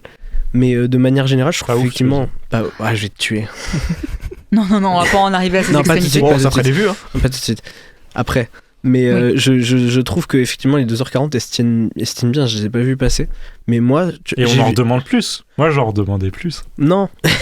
Moi, moi, en vrai, dernières j'en redemandais pas plus. Je trouve que c'est bien qu'ils s'arrêtent là. Mais moi, je suis pas d'accord avec beaucoup de gens qui préfèrent la première partie. Et moi, je préfère vraiment la partie avec Adèle Exarchopoulos et François Civil. Voilà. Je pense que je préfère la première, mais c'est notamment dû à la fin qui gâche un peu la deuxième partie. Et puis François Civil, je trouve que ça marche moins bien que le premier acteur. Mais Malik Frika. Un truc que j'ai trouvé dingue par contre, c'est que tu parles du fait qu'ils se ressemblent pas tellement physiquement. Moi je trouve qu'il y a quand même un moment où Valérie Vanek, il y a un plan où je me dis putain c'est rigolo, là elle ressemble à Adèle Exarchopoulos. Mais surtout, je veux quand même faire un big up au gamin qui joue Raphaël Quenard. Parce que dès qu'il parle, tu sais que c'est Raphaël Quenard quoi. Ouais, genre clair. c'est vraiment incroyable. Il dit un mot, c'est Raphaël Quenard quoi. Et d'ailleurs voilà, c'est quand même trop bien de se dire on a un film réalisé par Gilles Lelouch avec Alain Chabat et Raphaël Quenard. Oui, tout Moi, à fait. c'est trois gars que j'aime d'amour et donc je suis trop content de les voir. Il y a des interactions entre Raphaël Quenard et Jean-Pascal Zadi. Oui, mais ça, dans Pourquoi tu souris, ça y était déjà. Ah oui. Tu vois. Mais il y a Jean-Pascal Zadi avec un cube Minecraft sur la tête. Ça, c'est beau. Franchement, la coupe de Jean-Pascal Zadi. Mythique. Mythique. Hugo, je te voyais réagir. Ouais, bah alors, moi en plus, du coup, j'ai vu le film à Cannes. Donc, pour rappel, il faisait 5 minutes de plus à Cannes. Prouver. Et c'est 5 minutes, je crois que c'était 20 minutes. J'ai rien compris. Non. D'accord. 5 minutes de plus à Cannes et c'est 5 minutes qui n'auraient jamais dû être coupées. Je pense qu'il y avait une scène de fin en plus par rapport à la fin Ça fait qu'on a 3 eue. fins quand même, là, du coup. Non, mais c'est un prolongement de la vraie fin. Fais attention. Qui était musicale et il y a beaucoup de choses musicales qui ont été coupées par rapport à la version cannoise et ça me dégoûte parce que c'était mes scènes préférées. J'adore la scène sur A Forest des Cure. Dès que je suis sorti de la séance de Cannes, j'ai écouté A Forest des Cure en boucle, je pense, jusqu'à la fin du festival, tellement j'avais adoré. Mais globalement, moi, je suis assez d'accord avec ce qui a été dit. Je suis assez d'accord avec Nino parce que j'ai adoré le film, mais je suis assez d'accord avec Lucas parce que je trouve que le film est lourd dans sa mise en scène, parfois beaucoup trop lourd. Je me suis rendu compte à mon deuxième visionnage du coup. Mais globalement, je suis quand même hyper satisfait de voir un film français qui est ambitieux comme ça. Et c'est ça que j'attends du cinéma français ambitieux. C'est des grosses fresques sur l'amour de 2h40 avec plein d'acteurs, avec un giga casting. Ouais, c'est trop bien. C'est hyper éloigné de ce que d'un blockbuster américain parce que c'est à la française et j'aime trop. Franchement, pareil, les 2h40, je les ai pas vus passer. Et j'en redemanderai encore. Je veux voir d'autres films de Gilles Lelouch dans le même style. Ça m'a trop marqué. Très bien. Et toi, Hugo, pour finir Quelle folie. À deux. Non, j'aime beaucoup Gilles Lelouch, déjà. C'était un de mes réalisateurs français préférés. J'aime beaucoup Narco. C'est celui qui a fait Narco. Ouais, Narco, t'as vu. Le Grimbin aussi. Et il a fait des clips musicaux aussi. Et ça se voit. Il a fait une partie des Infidèles, je crois. Oui. Du coup, tu me coupes, mais c'est pas grave. Ouais, t'inquiète. Du coup, il a fait des clips musicaux et ça se voit dans le film. Vraiment, la scène de comédie musicale est géniale, je trouve. Vraiment, elle est très belle. Et j'aime beaucoup ce film parce que il donne tout dedans. Et vous trouvez que c'est lourd? Moi, j'aime beaucoup, en fait. J'aime quand le réalisateur donne tout. Vraiment, il te met plein de trucs. J'aime quand tu reçois plein de trucs, voilà. Ça me fait passer à un autre film qui s'appelle Megalopolis. Je sais pas si vous connaissez. De nom, vaguement. Moi, je les comparerai pas, quand même. Je les comparerai pas, mais dans la même manière que Coppola et Lelouch donnent tout, en fait, je trouve. Et j'aime cette vision un peu naïf qu'il a. Où avoir à 50 ans cette vision où l'amour, c'est sur un coup de foudre et tout ça, j'aime beaucoup. Aussi, et je le trouve vraiment génial. Qu'est-ce que je voulais dire après? Les acteurs sont fabuleux, les petits aussi, les petits, et même François Civil et Adèle, je le trouve incroyable. Surtout aussi le père Alain Chabat, qui trouve où ses discussions avec Adèle sont très sincères, c'est la très meilleure touchantes. scène du film pour moi. C'est presque tout le temps les meilleures scènes, c'est génial. Karim Bouclou est très bien aussi. Oui, Karim le Bouclou. père de François Civil. Ouais, très bien aussi. Et Elodie Boucher. Mais moins bon père. Hein? C'est moins certes, bon père. moins Oui, bon père. oui. Mais tu vois quand même, il a une sincérité. Tu vois, c'est un mauvais pas père. Spoiler, hein. Mais c'est intéressant parce qu'en fait, il correspond à ce cliché de père de la classe populaire et en fait, moi, je le trouve pas détestable parce qu'il a quand même quelque chose de. Il est comme ça, mais il aime ses enfants. Ouais. Enfin, c'est un personnage qui est c'est un mauvais intéressant, père, mais il a un bon fond derrière, quoi. Ça se sent. Et j'aime beaucoup la fin, en fait, parce que elle est très brutale. Je veux dire, elle se retrouve à Auchan, un truc comme ça. Ne spoil pas. Je ne l'ai pas vu, je reprécise. Il se attention à ce retrouve que à tu fais. Auchan et Fais voilà. attention. Et je trouve que c'est très réel, très où c'est pas l'endroit où il compte, c'est avec la personne avec qui tu es qui est important. Donc j'aime bien cette fin, voilà. Malgré que vous n'aimez pas cette fin, voilà. Je me dis que je l'aimais pas. C'est une première fin. Voilà. Vous semblez assez dithyrambique quand même sur le film, donc j'imagine que vous conseillez nos auditeurs oui, qu'ils aillent le voir. oui, là. Malgré les 2h40. Après, j'ai l'impression qu'on n'a pas besoin de conseiller. Il fait le deuxième meilleur démarrage de l'année. Oui, troisième. Non, il y a le Conte de Monte Cristo. Non, il est sorti un vendredi. Les enfants, vous vous calmez déjà. Oui, pardon. Voilà, merci. Donc, je disais, nous conseillons ce film à nos auditeurs et auditrices, mais excusez-moi, nous allons passer maintenant au deuxième film de cette soirée. Est-ce que vous serez aussi dithyrambique? Ah ben je pense quand même. Je ne sais pas. Je sais pas, c'est quoi. Celui d'une femme, Anna Kendrick, qui se met en jeu.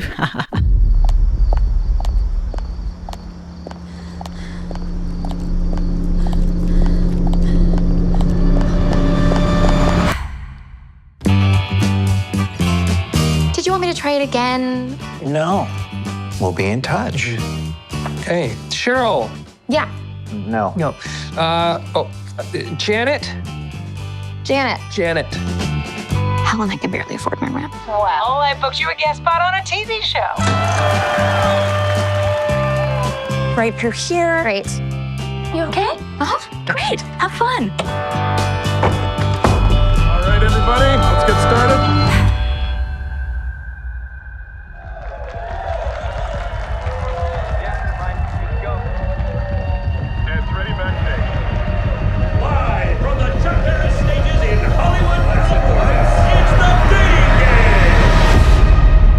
Ladies and gentlemen, welcome the woman of the hour. Let the games begin. Bachelor number 1. This is nice and easy. What are girls for? What do you mean? Just what I said. I believe in you, Bachelor number 1. That's good. When I look in your eyes, I go crazy. Bachelor number 2. What are girls for? Why does this feel like a trap?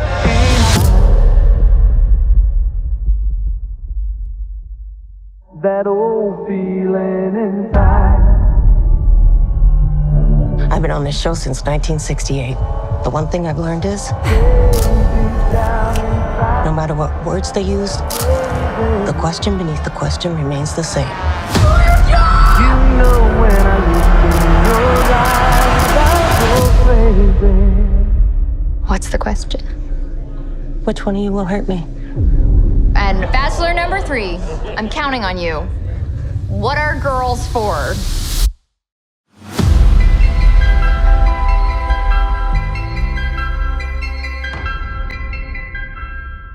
Le résumé. Los Angeles dans les années 70. Tandis qu'une vague de meurtres défraie la chronique, une jeune femme qui aspire à devenir comédienne et un tueur en série se croisent à l'occasion d'un épisode de l'émission The Dating Game, l'équivalent en France de Tournée Manège. On retrouve au casting Anna Kendrick, donc, dans le rôle de Cheryl Bradshaw, Daniel Zobato dans le rôle de Rodney Alcala, mais également Nicolette Robinson, Tony Hale, Jim Lange, qui est basé sur le présentateur de Jim Lange, Catherine Gallagher, Pete Holmes, Hugo Senior. Je te donne la parole sur ce film. Qu'est-ce que tu en as pensé ? Pour moi, c'est la définition même de « je suis passé à côté du sujet », en fait. En gros, genre, à chaque le film est passé à côté du sujet. Oui, mais tout le monde est passé à côté du sujet, je pense. C'est assez terrible parce que je vois pas pourquoi ils ont choisi de raconter ça de cette manière-là.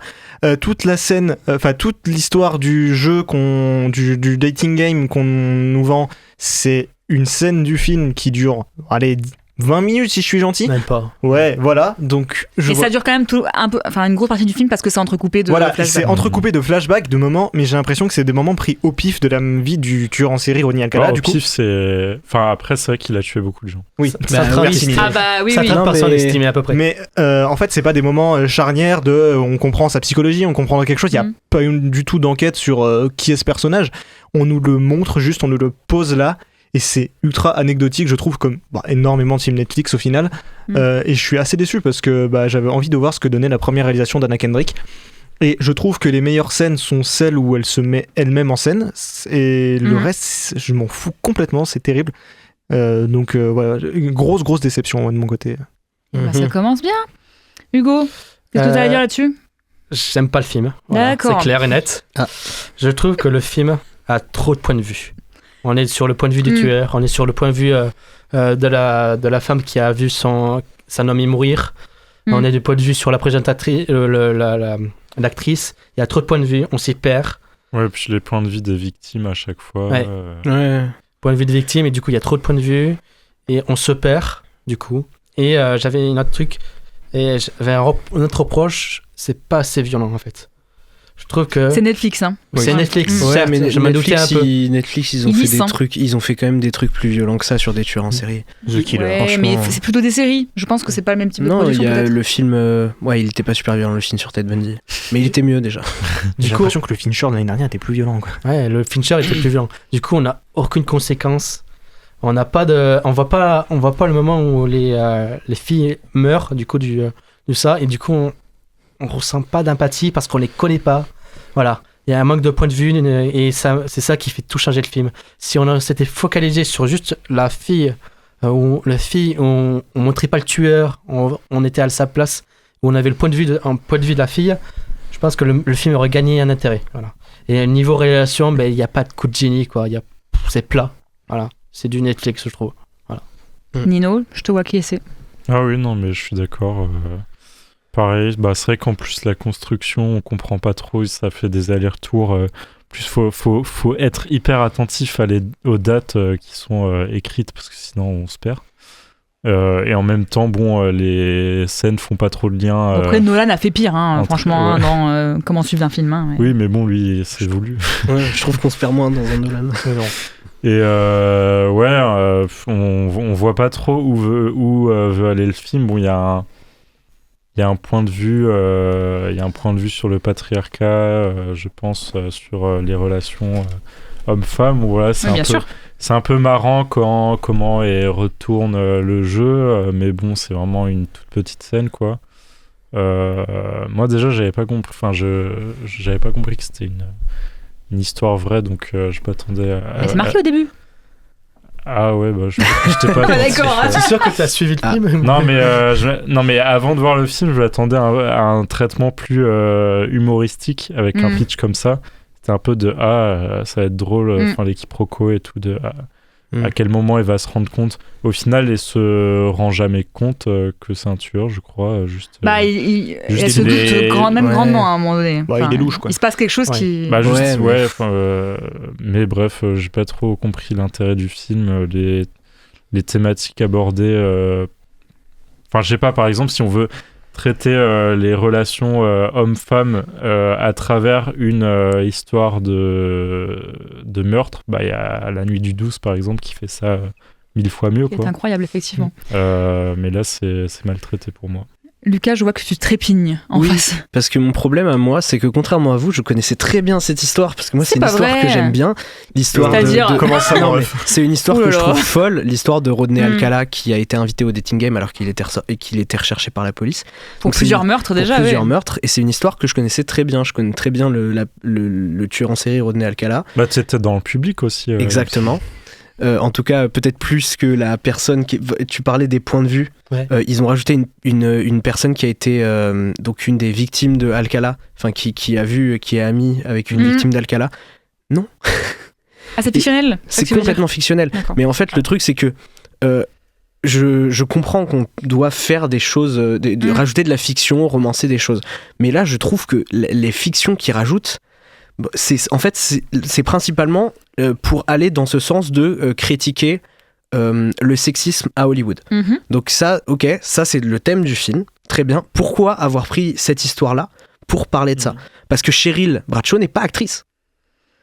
Oui, mais elle voulait que... l'être, en tout cas. Ouais, mais franchement, je comprends pas pourquoi avoir pris cette histoire-là, qui est une histoire... Effectivement, tu prends la figure de Rodney Alcala, qui est un tueur en série qui a fait des choses absolument horribles. Tu montres 3 meurtres. C'est un gars qui a son premier meurtre, c'était une fillette de 8 ans. Il a pas fait que la tuer. On prend une figure aussi terrible que ce mec-là pour en faire un élément qui finalement est pas super intéressant. Et puis surtout, moi ce que j'aime dans cette histoire, c'est c'est cette résolution de, à la fin du dating game, elle le choisit lui. Dans la vraie vie, voilà, elle l'a choisi lui. Il arrive, elle le voit, elle voit qu'il y a un problème.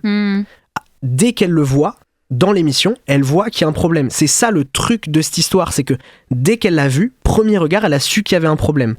Et en sortant, elle a appelé les gens de l'émission et elle leur a dit « Non, je veux pas aller où que ce soit avec ce gars. » Là, ils ont été obligés de rajouter une scène pour dire « Ah, regardez, il est dangereux, machin. » Je trouve que ça brise complètement l'intérêt de cette histoire, qui est que le mec était inquiétant juste visuellement et qu'ils l'ont quand même laissé passer dans le truc parce qu'il avait ce charme un peu à la Ted Bundy. D'ailleurs, l'acteur n'a pas du tout ça. Ils ont pris un acteur... Il patine vraiment, je trouve. Hein. Mais surtout qu'ils ont pris un acteur avec des grosses joues, qui a les cheveux lisses. Alcala, c'était pas ça du tout. Il avait un gros brushing. Il avait un gros brushing, une mâchoire carrée. C'était pas ça du tout. Je trouve comme tu as dit Hugo, ils sont complètement passés à côté du truc. Ils ont voulu raconter une histoire sur le sexisme à Hollywood, ils ont pris cette histoire-là. Pour moi, ça avait pas lieu d'être. Et je trouve ça très dommage parce que c'est une histoire qui est fascinante. Avant de terminer ce débat, moi je vais me faire l'avocat du diable pour finir, parce que moi j'ai bien aimé le film. Je l'ai trouvé très divertissant. Je connaissais pas du tout l'histoire. L'avocate du tueur. Mais alors, c'est mal me connaître, Nino. Non, je connaissais pas du tout l'histoire, et en fait je pense que Anna Kendrick a choisi cet angle-là parce que ça doit être quelque chose dans la culture américaine qui est très très connu, et pour eux ça doit être quelque chose d'assez fascinant ce qui s'est passé à cette époque d'inviter un tueur en série sur un plateau. Nous, on n'a pas cette culture-là, c'est pas un fait divers qui nous a marqué, nous, en tant que population. Et je pense que Maxime a tué quelqu'un. Oui, voilà, tant que ça. Mais moi, je trouve que c'est assez bien rendu, mais peut-être parce que, encore une fois, je suis une femme, mais moi, je trouvais qu'il était très inquiétant, ce personnage. Et j'ai eu beaucoup d'empathie pour toutes les victimes, et la scène où il la poursuit dans le parking, j'ai cru que j'allais mourir. C'est la meilleure scine. Ah, j'ai eu très très peur. Voilà, et moi je trouve qu'elle arrive quand même à bien faire passer des messages. Je trouve que la réalisation est pas mal, que la lumière est pas mal. Je me suis pas ennuyée du tout devant le film. C'est des choix. En fait, c'est des choix de raconter comme ça et pas autrement. Il y a plein de films sur des tueurs en série qui sont construits de manière classique, et là, elle a voulu le prendre sous un angle nouveau. Bon, pourquoi pas ? C'est ça que je me dis. Moi, tout le monde me regarde en mode qu'est-ce qu'elle raconte celle-là ? En fait, c'est que où est-ce que du coup t'as vu l'intérêt du film ? Mais je te dis, moi ça m'a diverti de ce balancier entre elle sur le plateau de The Dating Game, qui pose des questions, tout ça, qui se rend pas compte de ce qui se passe, et les flashbacks avec ce qu'il est vraiment dans la vie. Je trouve que c'était bien foutu. Sur le contraste. Voilà, le contraste, exactement. D'ailleurs, elle a pas du tout changé les questions. En vrai. Mais ça aurait pas été très cinématographique alors. Oui, c'est sûr, mais bon, elle a pas du tout changé les questions. Elle s'est cantonnée à faire le truc. Elle a fait le jeu, quoi. Non, elle s'est réappropriée l'histoire pour faire quelque chose de féministe. C'est plutôt pas mal. Quitte à parler des différences entre réalité et fiction, je pense qu'elle aurait dû aller beaucoup plus loin dans la fiction. Oui, et se faire un brushing au lieu de garder les cheveux qu'elle a tous les jours. Même parce que l'actrice avait un brushing. Ouais, c'est le niveau de la critique. On va pas critiquer les cheveux d'Anna Kendrick, excusez-moi. Du coup, elle est obligée de faire avec une histoire. On a critiqué les cheveux de Roger Alcala. Oui, c'est vrai. Où le tueur s'est un peu échappé. Enfin, je sais pas. Après, c'était peut-être pas son but de faire un thriller haletant avec toute une enquête et tout. Mais là, oui, peut-être, hein. Là du coup, en fait, au final, c'est c'est un événement un peu anecdotique. Enfin, genre, c'est marrant. C'est bizarre de se dire il a été invité à la télé et tout, mais dans la grande histoire. Au final c'est pas ça a pas trop de répercussions ni sur sa vie ni sur celle de ses victimes. Bon, écoutez, si vous ne connaissez pas l'histoire, moi je vous invite à aller voir Une femme en jeu d'Anna Kendrick, parce que ça nous apprend des choses et ça reste divertissant. Voilà, c'est sur Netflix, bon voilà, tout le monde me regarde de manière comme je suis honteuse. On termine ces débats avec le nouveau film du grand Alain Guiraudy qui nous fait voyager dans la région et un peu dans le temps, pourrait-on dire. Où est-ce que tu étais encore passé toute la journée ? J'étais avec le curé. Bon, lui, ferait mieux de dire des messes plutôt que de se promener. Je peux rester ?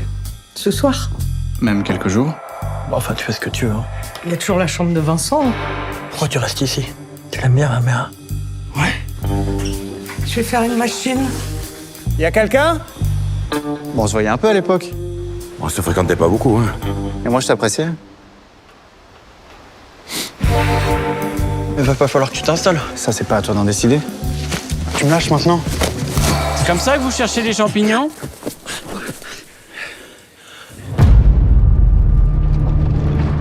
Vincent n'est pas rentré de la nuit. Tu l'aurais pas croisé.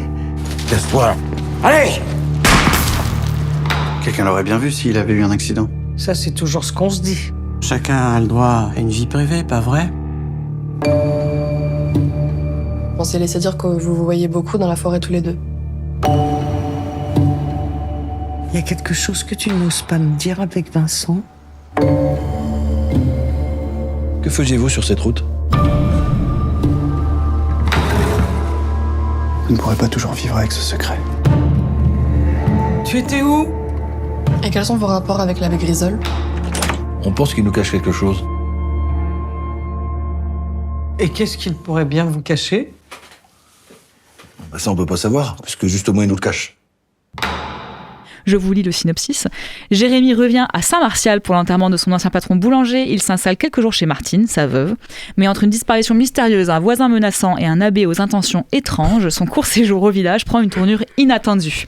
On retrouve au casting Félix Kizil dans le rôle principal, Jérémy, Catherine Fro dans le rôle de Martine. On a également Jacques Develay, Jean-Baptiste Durand, David Ayala, Sébastien Faglin, Salomé Lopez et Tatiana Spivakova. Lucas, tu avais quelque chose à dire sur ce film? Qui joue l'abbé? Qui joue l'abbé, c'est Jacques Develay.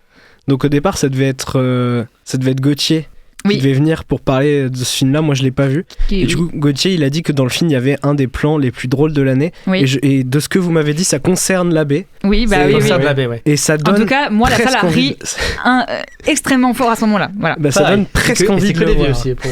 Comment? C'était que des vieux aussi. Alors moi, c'est très drôle. La salle était partagée entre à gauche que des vieux, à droite que des jeunes qui hurlaient de rire. Et du coup, le contraste, c'était très fort. Les vieux soufflaient en mode oh là, cette bande de jeunes qui rigolent, nanani, et les autres étaient morts de rire. C'est marrant, un abbé. Bah surtout dans cette position-là. Surtout dans Je cette t'avoue position-là, que oui. Hugo. Bah moi j'ai bien aimé. En plus, je ne savais pas du tout ce que j'allais voir en entrant dans cette salle, puisqu'on l'a vu en Projo Presse. Un abbé. Oui, un abbé déjà, ça sonne comme une mauvaise blague. Non, franchement, je ne savais pas, et au début, je me suis dit, mais de quoi ça va parler? Et quand t'arrives à un certain tournant sombre dans le film, je me suis vraiment retrouvé captivé complètement dedans, dans cette espèce de thriller noir, cette enquête, cette contre-enquête même. Et franchement, je trouve ça génial. Il est tout en subtilité, tout en étant ultra haletant. Et je pense que j'ai vu pas mal de gens dire que c'était un des meilleurs films de l'année, je pense aussi, ouais. Oui, c'est vrai que moi aussi, je l'ai trouvé très drôle, très bien joué. Il y a ce truc un peu absurde qui plane sur ce petit village qui est très bien écrit. Et puis la lumière de Claire Maton. Moi, je suis fan de cette image. Juste avant de te passer la parole, Hugo Junior, je vais vous faire part de l'avis de Simon. Je vous lis le message. Pour miséricorde de ma part, c'est du génie. Pourquoi? Parce que le film raconte juste l'histoire d'un mec qui veut se taper Catherine Fro et qui arrive au bout de 1h45. Voilà, merci Simon. Mais il a complètement spoilé la fin. Oui, bon, c'est Simon, hein. Ouais, il aurait pu parler de la bite du prêtre. T'as pas vu le film. Hugo.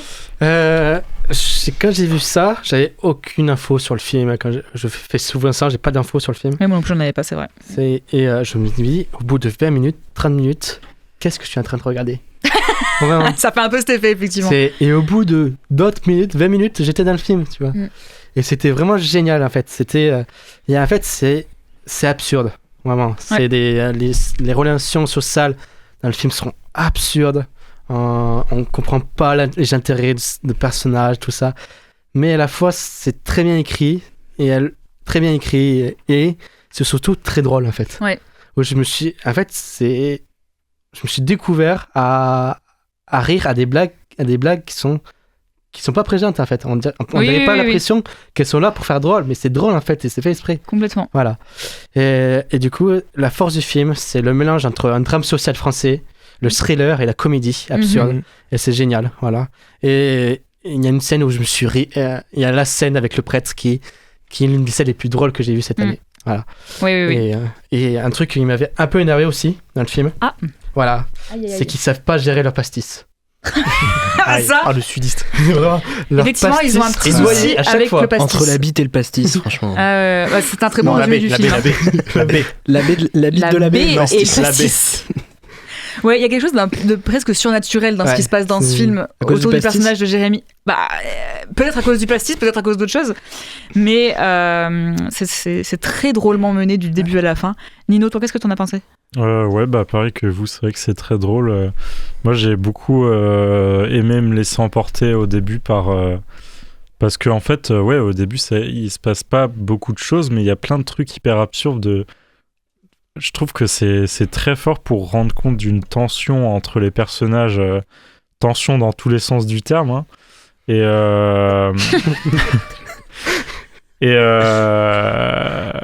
ouais, c'est très drôle. Il y a cette direction. Il faudrait que je vois d'autres films de Guy Roddy, mais je crois que c'est un peu propre à son cinéma. Cette direction d'acteur un peu théâtre, théâtre absurde. Et qui, je trouve qui marche très bien avec le ton du film. Et ouais, c'était très drôle. J'ai beaucoup aussi ce perso principal un peu lunaire qui au final on aime à suivre. Vous m'avez trop donné envie de le voir. Ah, mais il faut le voir, hein. Vraiment, il y a Jean-Baptiste Durand en plus. donc. Il y a Jean-Baptiste Durand. Et l'Aveyron, là où se situe le film, est très bien filmé. En fait. Ouais. C'est très beau, c'est très beau. Ouais, mais je vais pas aller le voir pour l'Aveyron. Ah, moi, c'est la région, quoi. Je suis allé une fois dans un village d'Aveyron chez pareil. un pote, j'ai l'impression que c'était vraiment ce village, quoi. Ouais, c'est pareil, c'est le même On adore. village. Quoi, tous les mêmes villages. Bon, on est tous d'accord pour dire qu'il faut voir Miséricorde. Donc Lucas, tu vas le voir et puis tu nous diras ce qu'on en a pensé. Je vais y aller. Tu vas tout de suite et puis on t'attend. Okay, ça m'a envie, j'ai envie d'aller chercher les cèpes maintenant. Tu viens avec moi? Ouais, moi aussi. Tu viens le voir avec moi? Non, mais chercher les cèpes. Ok. Nous n'en avons pas fini avec Miséricorde, puisque nous avons interviewé son réalisateur, Alain Guiraudy. Une interview exclusive qu'on s'écoute tout de suite sur Radio Campus Montpellier. Can she be late for her Pardonnez-moi d'interrompre un instant la musique, mais nous avons un invité de marque que j'aimerais accueillir comme il se doit. Oksana et moi-même sommes très contents d'accueillir dans TCS le réalisateur Alain Guiraudy, venu nous présenter son 7e long métrage Miséricorde. Bonjour Alain Guiraudy, comment vous allez? Ça va. Vous refaisiez le compte des films pour voir si je m'étais pas trompé?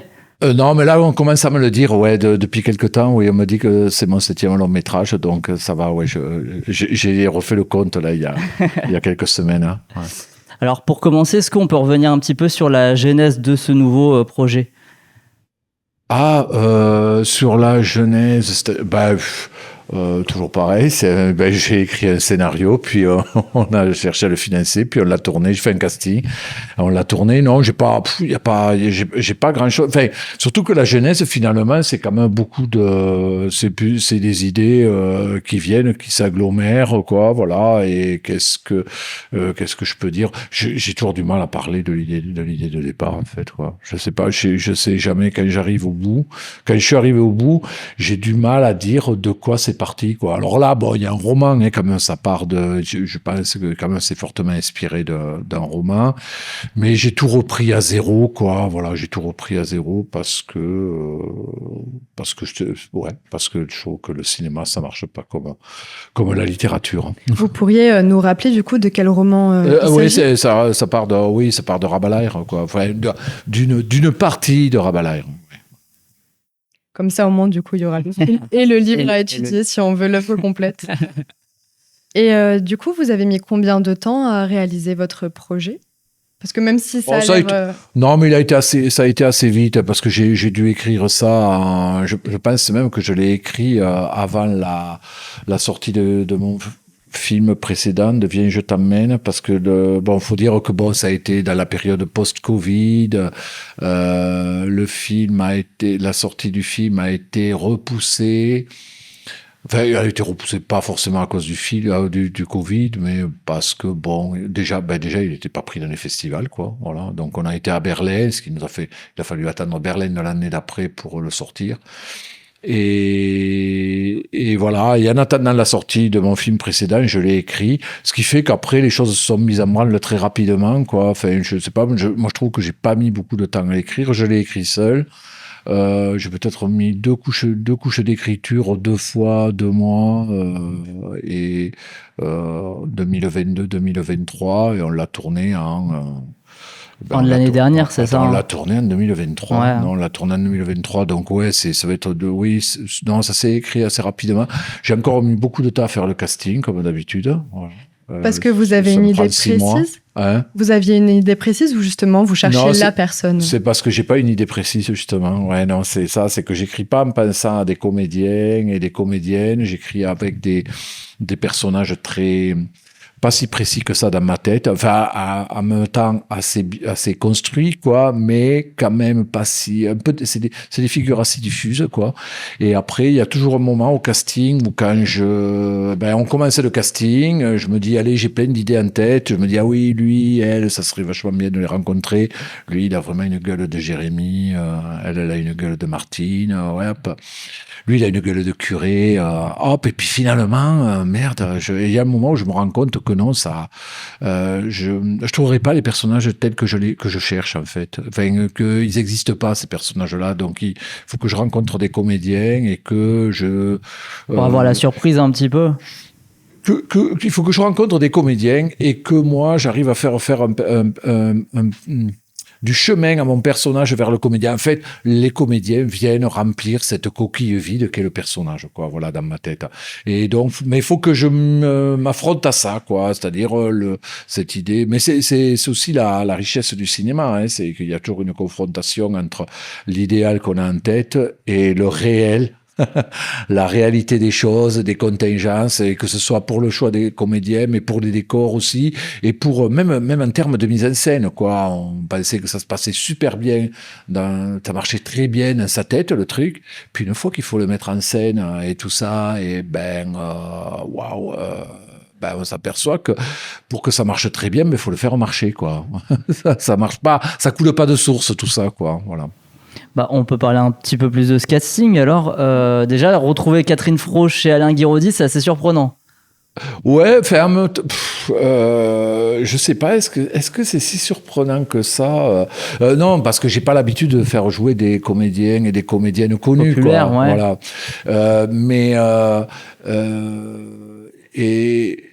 Mais justement, populaire aussi, moi je pense que ça marchait assez bien, quoi, voilà, dans l'idée, parce que justement, elle est alors, il y a le côté populaire très positif, je vais dire, qui est que, effectivement, c'est une des rares comédiennes d'un certain âge, quoi, qui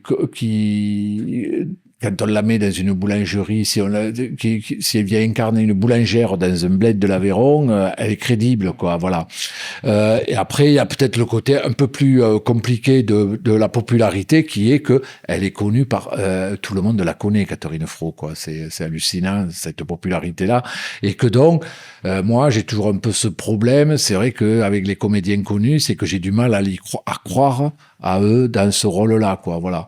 Mais dès l'instant que moi j'y crois, et je me demande si le public va y croire, quoi, voilà. Mais dès l'instant où moi j'y crois, j'ai l'impression que le gros du chemin est fait, quoi, voilà.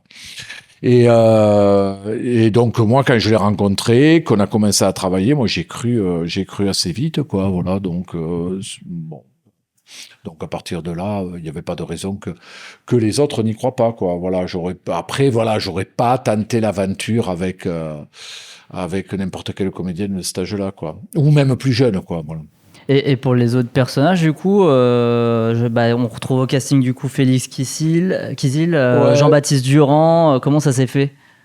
Après, on les cherche, quoi. C'est des comédiens que, je travaille avec des directrices de casting. Enfin, là, il y a eu 2 directrices de casting, qui les rencontrent, ou on les rencontre ensemble, les comédiens, mais on en rencontre beaucoup, quoi. Voilà. J'ai lu que quand vous avez casté Jean-Baptiste Durand, vous saviez pas qu'il avait réalisé un film avant. Ah non, je savais pas qu'il était réalisateur, quoi. Ouais. Non, mais même Jean-Baptiste, c'est même pas moi qui l'avais rencontré, c'est la première directrice de casting, Julia Lyon, qu'il avait rencontré à Montpellier, et il était venu de façon totalement anonyme, quoi. Mais de toute façon, la chaîne de la caste n'est toujours pas sortie, hein. Donc ça avait fait très peu de festivals, on n'en avait pas entendu parler, quoi, de ce film-là, quoi. Bon, il me l'a dit quand on s'est rencontrés, quoi. Il me parlait de ça quand on s'est rencontrés. Après, moi, je propose du coup qu'on commence un peu à mettre les pieds dans le plat pour entrer dans le vif du film. J'ai noté quelque chose, c'est que tous vos personnages transgressent des interdits. À quoi ça a servi pour votre film de pointer ces éléments-là qui transgressent toujours quelque chose? Est-ce que... Vous parlez de ce film-là, hein? Oui, de Miséricorde, bien sûr. Du vôtre. Ouais, non, je voulais savoir si c'était en règle générale dans mes films. Mis dans le plat dans votre film. Et est-ce qu'il transgresse? Alors pour moi, il transgresse pas forcément le plus transgressif finalement. Je pense que c'est Jérémy parce qu'il tue et puis après il tient pas de il a pas l'air d'avoir, il cache son crime, quoi. Il se traîne pas sa culpabilité au jour le jour. Enfin, il se la traîne aussi, mais il n'est pas de façon ostentatoire, quoi. Voilà. Et je pense Jérémy le curé, quoi, effectivement, qui est transgressif. Enfin bon, après ça va. Et depuis maintenant, on en a vu d'autres des curés. Maintenant, on commence à en avoir vu d'autres. Ouais. Voilà, donc Disons que le curé est d'autant plus transgressif qu'il est campé comme un curé plutôt traditionnaliste, quoi. Voilà, on est dans un curé en soutane, donc on pourrait estimer très rigoriste. Puis même à la campagne, on ouais. se dit tout de suite. Oui, alors même à la campagne, non. Moi, je pense que fondamentalement tous les curés sont au moins homosexuels, quoi. Enfin, voilà, c'est donc après, je pense qu'il y a des curés asexuels, mais c'est évident que pendant des années, les homosexuels étaient homosexuels à la campagne. Bon, ben le gros truc de repli, c'était quand même l'Église, le clergé, quoi. C'était ce qui permettait d'avoir une vie un peu en harmonie avec ses désirs, où tu n'étais pas obligé de te marier, d'avoir des enfants, quoi. Et d'ailleurs, je pense que même c'est pour ça que la hiérarchie ecclésiastique refuse toujours le mariage des prêtres, quoi. Ça leur met pas la pression pour se marier, voilà. Donc, et il y a d'ailleurs un bouquin qui s'appelle de Sodoma de Frédéric Martel, qui est très intéressant à ce niveau-là, quoi, qui reparle c'est un gros pavé et qui parle de l'homosexualité au sein du clergé catholique. Ben, vous parlez de la religion, votre film il s'appelle quand même Miséricorde, c'est un mot qui convoque tout de suite la religion et le pardon, et on comprend, vu votre personnage principal, ce titre, il vous est apparu rapidement ? Oui, le titre est venu très, très vite, et puis en plus, il y avait ce concept de miséricorde qui effectivement est très... Alors bon, il y a le pardon, mais il y a aussi... Il y a une espèce d'élan vers l'autre, une compréhension de l'autre aussi, quoi, voilà, qui moi me plaît beaucoup. Alors après, moi, je suis vraiment de culture catholique, hein. Je suis agnostique maintenant, quoi, mais j'ai vraiment grandi dans le monde catholique, quoi. Et Miséricorde, non, je trouve que c'est venu très vite, je trouve, et c'est marrant parce que généralement j'ai tendance à remettre en cause les titres de mes films jusqu'au bout, quoi, voilà. Et celui-ci, non, il a jamais été remis en cause, quoi. Parlons aussi de du personnage principal de votre film. Pendant tout le long métrage, je me suis demandé qui il était vraiment. Il passe de mensonge en mensonge. Et qu'est-ce qu'il veut ? Ouais. Et alors, pour vous, c'est qui Jérémy ? Qu'est-ce qu'il veut ? De toute façon, c'est quand même les gros moteurs des films, c'est ça. Hein. Moi, je pense que c'est le mystère, hein, quand même. Il y a des films qui vont avec moins de mystère et qui sont donc moins souvent intéressants. Et c'est marrant parce que moi, je suis très, je travaille un peu avec ça, quoi. Mais bon, sur ce film-là, j'ai même travaillé ça énormément, quoi. Et ce côté. On sait pas, c'est vrai que Jérémy, il y a ça, de toute façon, le comédien le porte aussi beaucoup, vachement bien, c'est-à-dire, il y a ce côté, on lui donnerait le bon Dieu sans confession, et ça pourrait aussi être un serial killer, quoi. Si ça se trouve, c'est pas son premier meurtre, il en est pas son coup d'essai, ça se trouve, il en fera d'autres après, quoi. Bon, même si, il y a quand même, je pense, la séquence sur le précipice qui parle un peu plus, quoi. Enfin, qui quand même le rend un peu plus, un peu plus humain, qui en dit un peu plus sur lui, quoi. Mais effectivement, moi, on a travaillé même, de A à Z. C'est à l'écriture, mais c'est aussi avec le comédien que vous travaillez ça. C'est l'écriture. C'est déjà une piste qui est impulsée à l'écriture, qui est vraiment moi, je sais que quand j'ai vu ce comédien. Et je me suis dit, alors, pas la première fois, mais quand même, quand on a fait les premiers essais, je me suis dit, ah ouais, quand même, lui, il a ce truc, il a cette complexité, cette ambiguïté, ou cette propension à porter une ambiguïté en lui, quoi, voilà, tout en restant simple, sans en faire des tonnes, quoi, voilà, qui est... j'ai trouvé vraiment très très fort, quoi, là-dessus.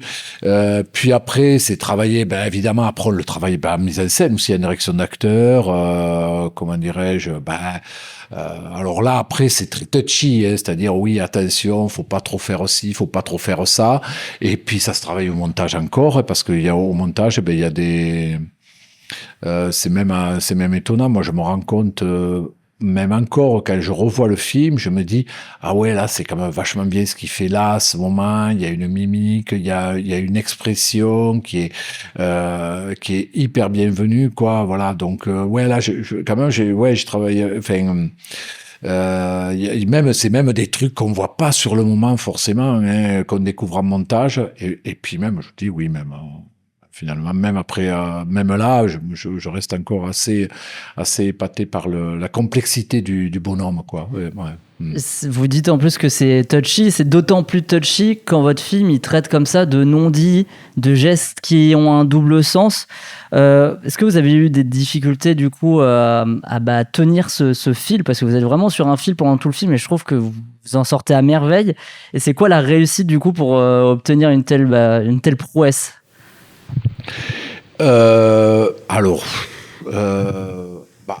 Alors là, j'en sais rien. Hein. Enfin, franchement, non, c'est. Mais je me doute que vous n'allez pas me sortir la recette magique. Je sais pas, non, c'est à la fois quelque chose de. C'est à la fois très intuitif, mais c'est aussi très, très calculé aussi, quoi. Il y a des moments où c'est calculé, il y a des moments où c'est très intuitif. C'est un travail d'équipe. Je travaille aussi avec des. Enfin, j'ai quand même une équipe. Il y a des gens qui viennent me dire, même à des moments où moi, j'étais un peu. Oh là là, j'étais super content d'une prise, et puis ils viennent me dire, que ce soit Laurent, le script, ou François, même le premier assistant, qui me dit, oulala, mais attends, là, quand même, tu crois pas qu'il aurait dû, donc on rectifie le tir, quoi, voilà.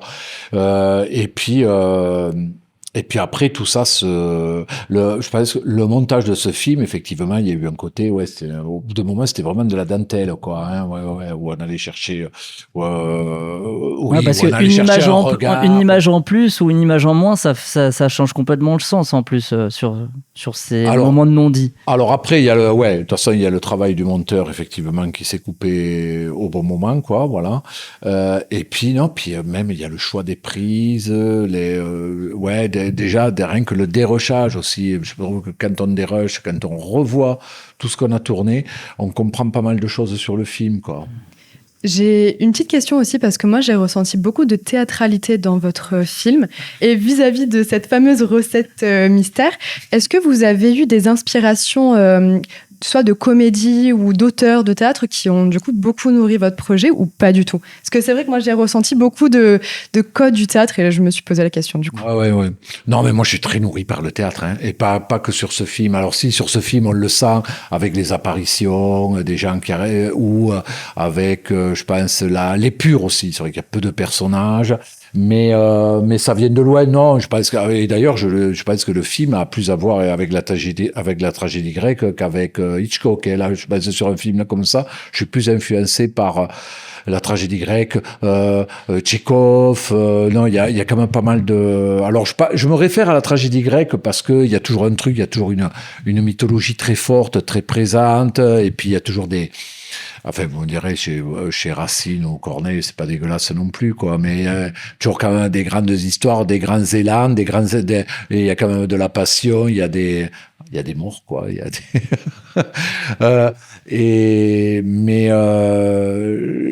Je pense aussi, enfin.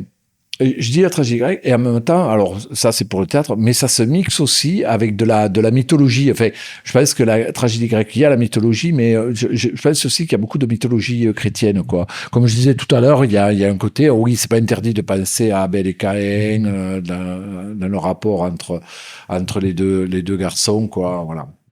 Mais là, vous parlez en plus d'œuvres assez dramatique, mais votre film il n'oublie jamais d'être drôle. On rit beaucoup dans Miséricorde. Est-ce que vous pouvez nous parler de la place un petit peu de l'humour dans ce long métrage, et comment vous avez tenu ce rythme entre thriller et comédie? Ça, en fait, c'est un motif, il me semble que je le travaille depuis longtemps, quoi. Hein, que j'y travaille depuis longtemps. Alors après, c'était peut-être moins bien réussi dans les films précédents, quoi, où ça allait soit vers la comédie, soit vers l'angoisse, vers l'inquiétude, quoi, ou des choses comme ça, où la noirceur prenait le pas sur la comédie. Et là, qu'est-ce qui fait qu'il y a une sauce qui prend un peu mieux?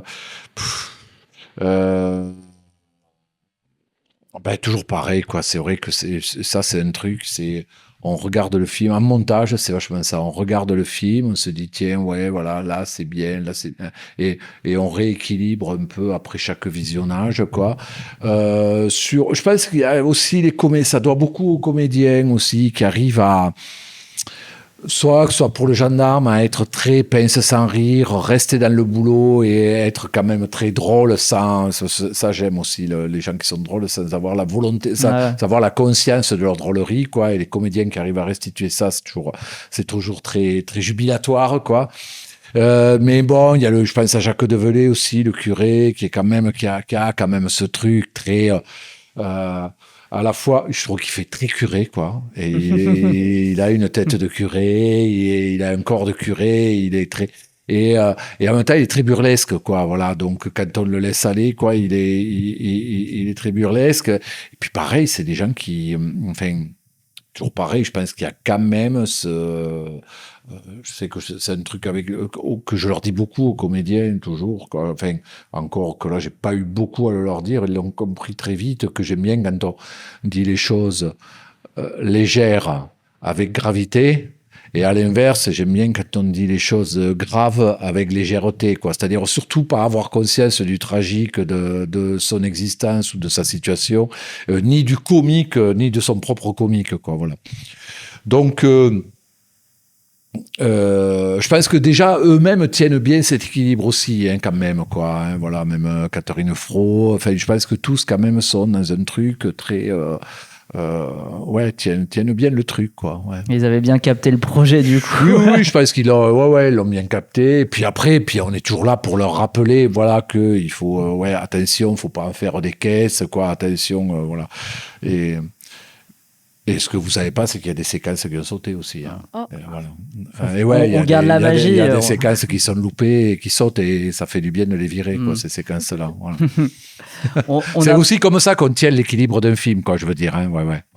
On n'a pas parlé d'un autre personnage important de votre film. C'est un personnage un peu particulier parce que c'est celui de l'Aveyron. Oui. Et t'as une question dessus, je crois, Oksana. Oui, parce qu'en fait, on a bien vu que vous étiez de l'Aveyron. Et c'est une place qui prend du coup toute la place dans votre long métrage. Et on se demandait du coup quelle était votre motivation à le mettre en scène comme ça, ce personnage de l'Aveyron. À revenir tourner aussi là-bas. Vous êtes originaire de là-bas, il y a les décors qui font partie intégrante du film comme un personnage. D'ailleurs, votre long métrage, avant qu'on voit un premier personnage physique, on voit d'abord l'Aveyron. Votre personnage s'ouvre comme ça. Non. Votre film, enfin, pardon. Alors après, je sais pas si c'est l'Aveyron ou la campagne, parce que là, quand même, c'est l'Aveyron qui est pas loin du Gard, qui est pas si loin que ça de la Lozère, quoi. Ça aurait pu.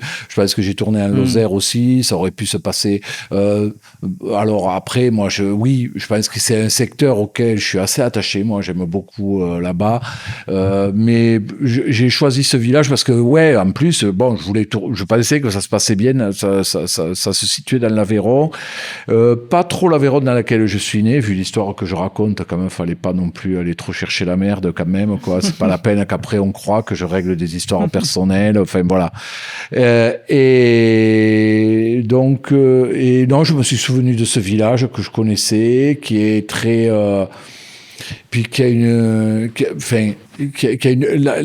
belle lisibilité de l'extérieur, quoi. On voit un village, on comprend le village avec le clocher au milieu, quoi. Voilà, il était, même sa place de l'église, tout ça, ça allait très bien, quoi. Sauf que, effectivement, quand je l'ai connu, il était complètement dévasté, quoi. C'est-à-dire, toutes les maisons étaient à vendre, voire s'écrouler, quoi. Et là, c'est marrant, depuis le Covid, ils ont vachement racheté les baraques, ils les ont retapées, quoi. Et puis non, quand même, j'avais besoin d'un village avec une forêt à proximité, quoi, aussi. Enfin, voilà, il y avait un peu tout qui se goupillait bien, là. J'avais qu'un précipice, j'aurais pas de mal à en trouver un aussi, quoi, dans ces contrées-là. Enfin, j'aurais pas de mal à en trouver un. Et en même temps, on a trouvé un et un seul. On pouvait tourner. Alors là, mais il était parfait, donc ça allait.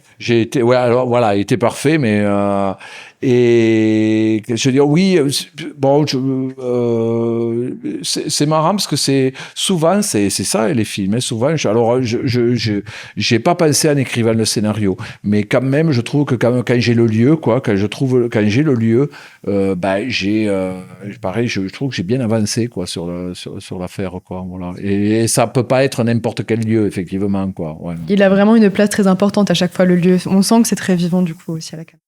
Ah oui, non, ça c'était, c'est le genre d'endroit que j'avais envie de filmer depuis quelque temps, quoi. Autre chose importante dans votre film, c'est le passé. Et pourtant, paradoxalement, on voit jamais ce passé. Il n'y a jamais de flashback, mais on le ressent pendant tout le film. Là encore, hein, avec ses non-dits. Pourquoi avoir fait le choix de ne pas montrer ce passé ? Est-ce que se concentrer que sur les conséquences ? C'est quoi ? C'est pour créer plus de mystère là aussi ? Et ouais, je sais bien, ouais, Pedro Almodovar aurait fait une séquence avec le patron boulanger, ouais, non, c'est sûr, ouais. Tous les deux pétrissant le pain, quoi, ouais. Alors moi, c'est marrant parce que le flashback, c'est un peu interdit, moi. C'est-à-dire que moi, l'histoire, c'est toujours un peu ce qui se passe là, au moment présent, quoi. Je sais pas, je crois que j'ai jamais fait de flashback et je pense que j'en ferai jamais. Mais même dans le présent, votre film, il fait pas non plus l'effort de rappeler les faits, tout ça. Et c'est ça qui est aussi super intéressant. C'est marrant parce qu'il y avait même une séquence qui expliquait ça. Et elle a sauté. Elle a sauté et voilà. On s'est dit parce qu'elle était un peu explicative, elle était un peu pénible, pas hyper bien jouée non plus. Voilà, et puis là, il tournait en pleine séquence, donc il n'y avait pas moyen de la rattraper trop au montage, quoi. Et c'est marrant parce que c'était même une séquence qui était déjà en cause dans le scénario, quoi. C'est-à-dire, au scénario, on l'avait enlevé, puis on fait la lecture du scénario avec tous les comédiens, et on se dit avec Laurent Lunetta, qui était le script, mais qui est crédité comme directeur artistique, parce que je le consulte sur beaucoup de trucs. Et on se dit, mais non, attends, il faut la remettre, cette séquence, vous expliquer. Et finalement, on la vire au montage. Je dis au monteur, non, mais c'est pas possible, ça va pas tenir la route si on la vire. Et on l'a essayé et ça marchait très bien, quoi. Et c'est marrant parce que finalement, là, l'autre jour, j'ai eu cette question, justement, dans l'Aveyron, il y a un mec un spectateur qui me dit, mais je suis pas sûr d'avoir bien compris, mais est-ce qu'il était apprenti, boulanger avec ses... Et j'ai dit, il était ça. Et c'est marrant parce que c'est jamais prononcé le terme d'apprenti, on s'appesantit pas sur quel était là. Mais on le comprend, ouais. Donc je sais pas si ça passe par le... Et ça, je suis pas sûr que ça... Enfin, est-ce que ça passe Non, peut-être que c'est aussi un imaginaire collectif avec quelques petits éléments, on se reconstruit l'histoire, quoi, voilà. Et c'est vrai que c'est toujours payant ça quand on a ça au cinéma, quoi. Quand le spectateur est toujours en train de travailler, de cogiter, de se refaire l'histoire, quoi. Bon, c'est toujours payant quand il arrive à se la refaire, l'histoire. C'est vrai que s'il n'arrive pas à se la refaire au minimum. Ouais. Mais là encore, c'est vraiment de la dentelle, votre film. Et il y a des détails qui m'ont frappé. Et notamment on voit une mouche à un moment à 2 reprises dans l'appartement de Walter. Déjà, je voulais savoir si cette mouche c'était fait exprès. Et puis plus généralement aussi, si les détails, ils ont une place prépondérante dans votre travail et dans votre construction de chacun de vos films. Ouais, oui, les détails, oui. La mouche, non, c'est pas fait exprès, mais elle y est et on la garde. Voilà, on cherche à la garder. Et en plus, c'est marrant parce que même la mouche, il y avait le monteur son avait eu l'idée de rajouter un son, quoi. Et même, on l'a un peu viré ça, quoi. Voilà. Oui, c'est plus. Les détails, comment dirais-je, par exemple avec la chef d'éco, avec Emmanuel Duplay, c'est vrai qu'on s'est dit, on avait visité un intérieur chez un monsieur, mais c'était vraiment un grand bordel chez lui, quoi. Mais vraiment, je sais pas comment il faisait la place sur sa table à la cuisine pour manger, quoi. Mais vraiment, il y avait... Et on s'est appuyé sur ça, on s'est appuyé aussi beaucoup sur les repérages, quoi. Voilà, on a beaucoup, même à l'intérieur de chez Martine, on l'a fait aussi en s'inspirant. Elle a vachement travaillé à partir d'un intérieur qu'on trouvait vachement bien chez un couple, quoi, qui avait l'âge de Martine. On s'est dit, tiens, on va s'appuyer là-dessus. Et après, oui, quand même, on essaie de, toujours pareil, j'aime bien raconter des histoires improbables, mais faire en sorte qu'elles soient possibles, quoi. Et en tout cas, que ça soit cohérent, qu'il y ait quand même, que ça reste réaliste, tout ça, quoi. Voilà. Je vais rester sur un autre détail. Dans votre cinéma, on peut souvent voir des sexes masculins. Alors, je me lance dans cette question, je pense qu'on vous l'a rarement posée. C'est quoi la bonne façon de filmer un sexe ? Il attendait cette question avec impatience, hein. il n'y a pas 50 000 seules façons, hein, non. C'est soit frontal, soit quand même. Là, ce qui marche bien avec l'érection du curé, c'est que on la dévoile au dernier moment, quand il se retourne, elle n'est pas. Ça amène un gag en tout cas. Je pense que on a mis du temps à la faire marcher, cette séquence, à rendre tout le côté comique de la séquence, quoi, voilà. Et puis après, non, il me semble que je les ai plutôt filmés de manière très frontale, quoi, généralement, quoi. Enfin, d'homme ou de femme, d'ailleurs, hein, d'en rester vertical. De manière très honnête et très nature, finalement. Voilà, comme le reste, quoi. En fait, dans l'idéal, ça serait ça, quoi. Ça serait d'arriver à le filmer comme le reste, quoi. Voilà. Moi, la question que je voudrais vous poser, c'est surtout qu'est-ce que vous voudriez qu'on retienne de votre film ? Qu'est-ce que vous voulez laisser dans les mains du spectateur ? Ou dans les yeux, du coup ? De toute façon, je pense que je laisse plus de questions qu'autre chose, quoi, que de réponses, quoi. Voilà. Donc, et qu'est-ce que donc fondamentalement, de toute façon, moi je pense qu'on fait du cinéma pour remixer. Enfin, moi en tout cas, j'en fais pour remixer des préoccupations personnelles, voire intimes, avec la grande histoire du cinéma et même la grande histoire du monde, quoi. Voilà. Donc c'est pour ça que je parle, je fais référence même à la tragédie grecque. Et après, qu'est-ce que je trouve que si jamais on s'interroge, quand même, je pense qu'il y a des moments où nécessairement on s'interroge sur le monde qui nous entoure aussi, quoi, dans le film. Je pense que quand même on s'interroge un peu. Enfin, quand même, je pense que c'est un film qui remet pas mal en cause ou sur la table, en tout cas, la morale en vigueur, quoi. Voilà, oui, ça m'intéresse. Ça m'intéresse beaucoup, quoi. Reposer un peu toutes ces questions-là, quoi. Voilà. Notre ultime question, c'est toujours la même. C'est quoi le dernier film que vous avez vu au cinéma ou même à la maison qui vous a marqué et que vous voudriez recommander ? Pauvre créature de Yorgos Lanthimos. Qui là aussi transgresse finalement. C'est vraiment le film. C'est ma grosse sensation cinématographique de l'année, moi. Ouais. Et en plus, c'était en début d'année et je crois que j'ai pas trouvé mieux depuis, quoi. Voilà, ouais. Et oui, qui transgresse, mais qui remet aussi. C'est marrant avec cette personne, cette espèce de créature très naïve, quoi. Ça remet en cause aussi beaucoup de choses, quoi. Voilà, ou d'évidence de notre monde, quoi. Et j'aime beaucoup ça, quoi. Bon, merci beaucoup pour le conseil et merci Alain Guiraudy de nous avoir fait l'amitié de répondre à nos questions. C'était passionnant. Ok, merci. Merci à vous. Il est maintenant temps de passer à ce que vous attendez tous et toutes, le top de la semaine.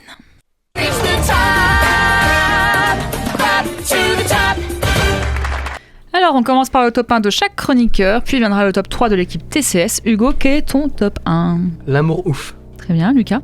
Smile 2. Très bien, Nino. L'amour ouf. Hugo. L'amour ouf.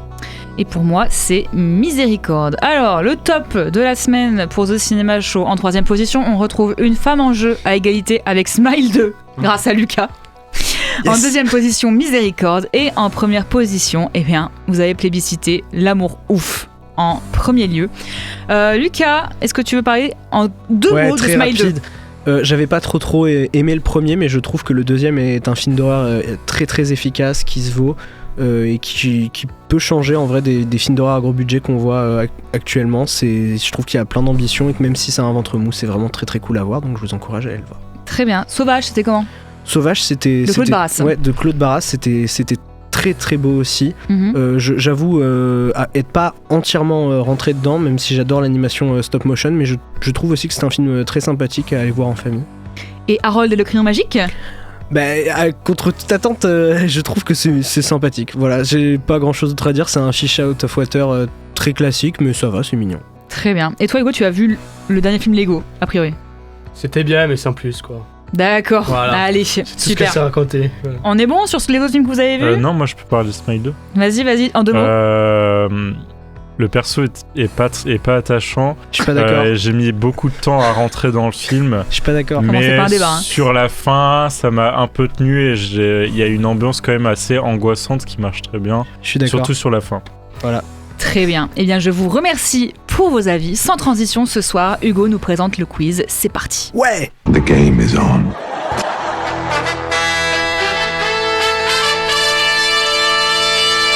It's gonna be legendary. C'est la mer noire. C'est votre ultime bafouille. I am sure, mais alors I am tout à fait sure que j'ai raison et que vous avez tort. Oh my god. What? No. Oh, hi, Mark. Anyway, lead on. Allons-y. On t'a pas entendu, vas-y, Ouais, vas-y. allons-y. Ouais, parce que j'aime bien faire des références à Vas-y, Doctor Who, je sais pas si c'est... Bonsoir. Bonsoir. Cette semaine, un affrontement qui s'annonce génial, vous allez voir, ça va être formidable. À ma gauche, une équipe composée de Lucas et Hugo, avec Lucas en chef d'équipe. Et à ma droite, une équipe composée de Marie et Nino, avec Marie en chef Oh d'équipe. non, encore. Et oui. Et vous avez l'habitude, la première question, c'est dans le titre. Quel est le titre de ce quiz? Une quiz en jeu. Un quiz en jeu. Et à gauche. Parce que c'est drôle un peu. Alors moi j'étais d'accord avec ça, mais il a dit autre chose et je vais le suivre parce que comme ça change. J'allais dire Miséricord. Non, Misériquiz. Misériquiz. Misériquiz. Ouais. Un quiz en jeu. C'était Quizéricord. Mais c'est une blague. Non mais t'as dit Miséricord. Un quiz en jeu, c'est trop drôle. Si c'était une blague, ça aurait commencé par ces 2 œufs dans une poêle, donc ce n'est pas une blague. Non, mais c'était une blague en fait ce qu'il a fait. Alors, Je suis musique de deg. film, à votre avis, dans quel film entend-on cette musique? L'inconnu du lac. Non. Ah, effectivement, c'est pas l'inconnu du lac. Smile. Non. Ah non. Le grand bain. Non. C'est pas Edouard Wright. Narcos. Narco. Je peux rien dire. Scott Pilgrim. C'est Scott Pilgrim versus The World. Ah, est-ce qu'on peut me filer un stylo? Ça Quel rapport avec les films de la semaine, merde. Anna Kendrick. Ah. Ça fait donc un point pour Lucas et Hugo. Oui, je me suis non, tapé mais toute la bah. BO à chaque fois. Donc, En or ou en bois, je vais vous donner des informations, vous devez deviner si elles sont en or ou en bois, c'est-à-dire vraies ou fausses. 1 million d'euros du budget de L'Amour Ouf a été consacré à la bande originale composée des Cure, de Prince ou encore des Daft Punk. c'est C'est cher, vrai. mais pas autant. C'est en or. Si, moi je pense que c'est en or. C'est un or. Ouais. Je sais pas, je pense. Ok, Ouais, en or. c'est en or. C'est moi le chef d'équipe. Ah oui, c'est Hugo. vrai. Pardon. C'est en bois, c'était 750 000 euros, ce qui Ouais, est de merde. presque ça en vrai. C'est vrai qu'on était pas loin, mais bon. En or, T'es titilleux. en or ou en bois, certaines scènes de Nosferatu de Robert Eggers en salle en fin d'année ont été éclairées intégralement à la bougie. En or. En En or. or. Vous dites en or? Eh bien c'était effectivement en or, ça vous fait un point chacun. Nous sommes à 2-1. À 3-1.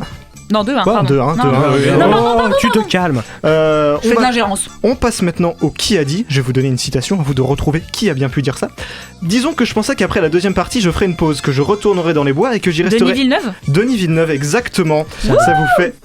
Nous avons 3 à 1. Non. Ouais, alors, Ouais, mais Il y a en fait 2 partout, je me Voilà, suis gouré. merci. 2 partout. Hop. On passe désormais à la John Watson. Alors, il n'y a pas de proposition cette semaine.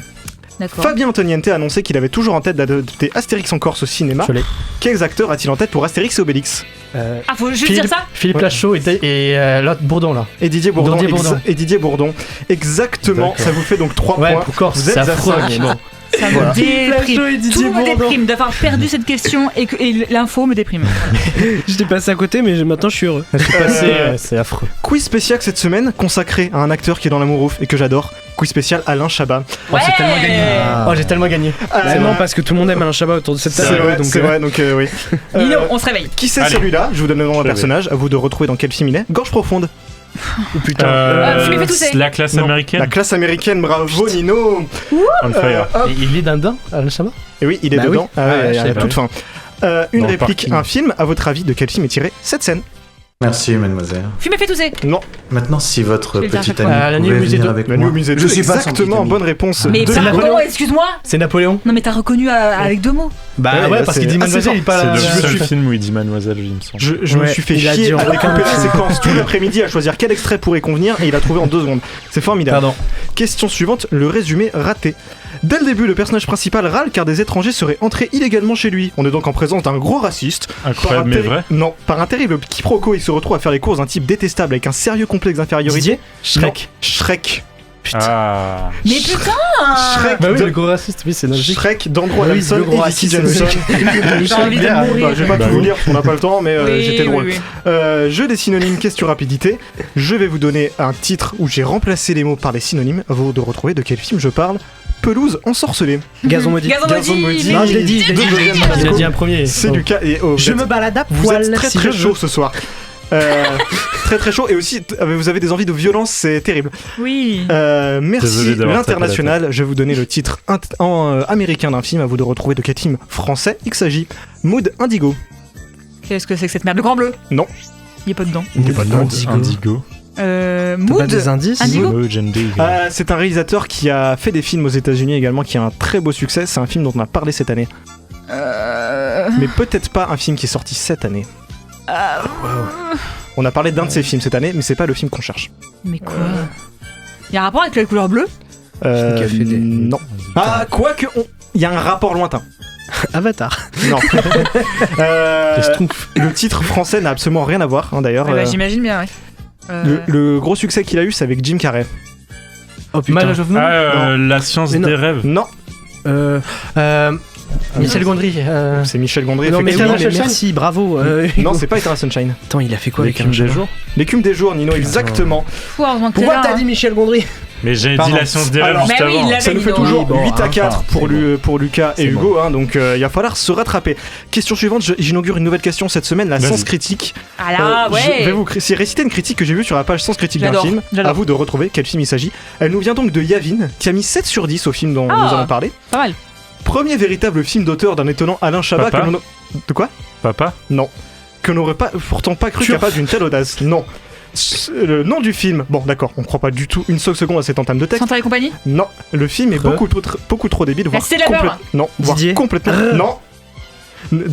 Complètement what the fuck. Non, c'est pas Putain. Debout est évidemment agaçant. On rit pas. Astérix. Marsupilami. Marsupilami. Oh, je suis deg. Mais je suis deg. Bah t'as Ouais, le droit. non mais il y en avait deux avec Debout, c'est compliqué. Ouais, Enfin, sachant film que de toute façon Debout est agaçant beaucoup de films. Ouais, c'est vrai. Ça, c'est vrai. Pas tourné. Alors Alain Chabat n'a pas pu tourner certains caméos pour Mission Cléopâtre à notre grand désarroi. À vous de retrouver parmi cette liste de célébrités. Alors attention, c'est subtil. Lequel était réellement prévu et n'a malheureusement pas pu se faire, et Wow. lesquels sont des inventions de ma part. D'accord. Est-ce que c'est Laurent Ouais, tu es Baffy chiant. dans le rôle de Gros Phallus, Joe Star dans le rôle de Nick Lapolis, Dominique Farrugia dans le rôle de Quand je suis content je vomisse, ou Laurent Gérard dans le rôle de John X? Je te déteste. Je sais, je pense que je l'ai. Laurent Baffy, c'est pas possible. Il y en a un qui est vrai. Il y en a un qui est vrai. Ok, bon, c'est bon. Quand je suis content, je vomis, c'est non, c'est pas Non, ça. c'est bon, je sais qui c'est. Je sais qui c'est. C'est qui? C'est celui. On cherche celui qui est vrai. Celui qui est vrai, ouais. Bah je vais pas le dire, mais je l'ai.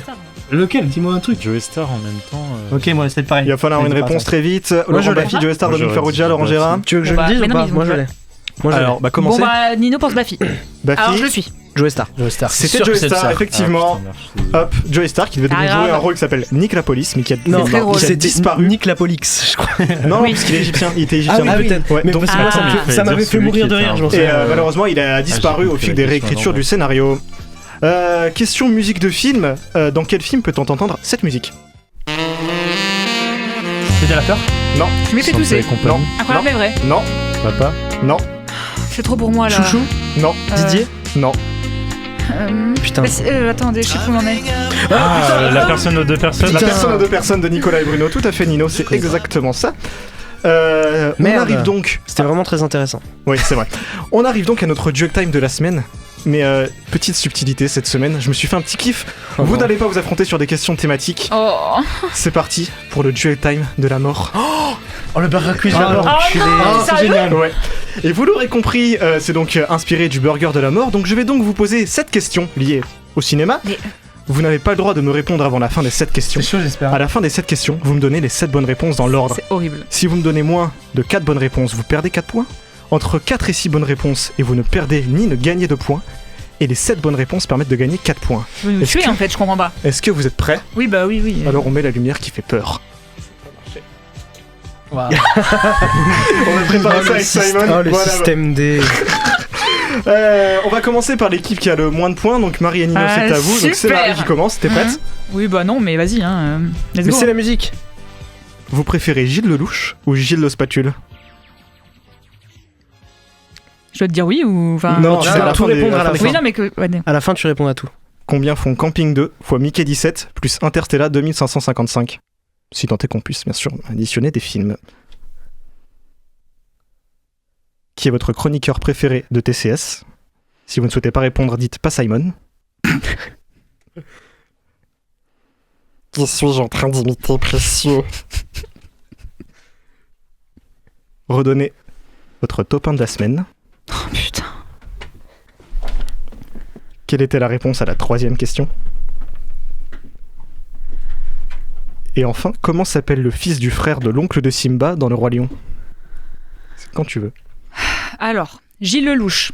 On Oui. peut pas additionner des films. Ok, Moi. ok, Gollum. oui, Miséricorde. oui, Moi.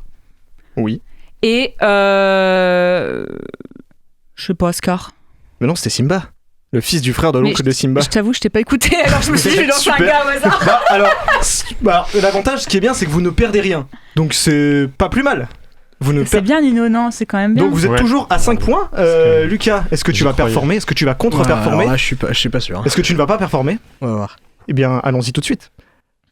Quel métier aurait pu faire Bertrand Tavernier ?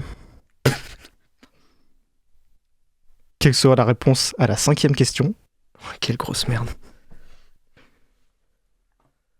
Vous préférez François Civil ou François Malpoli ?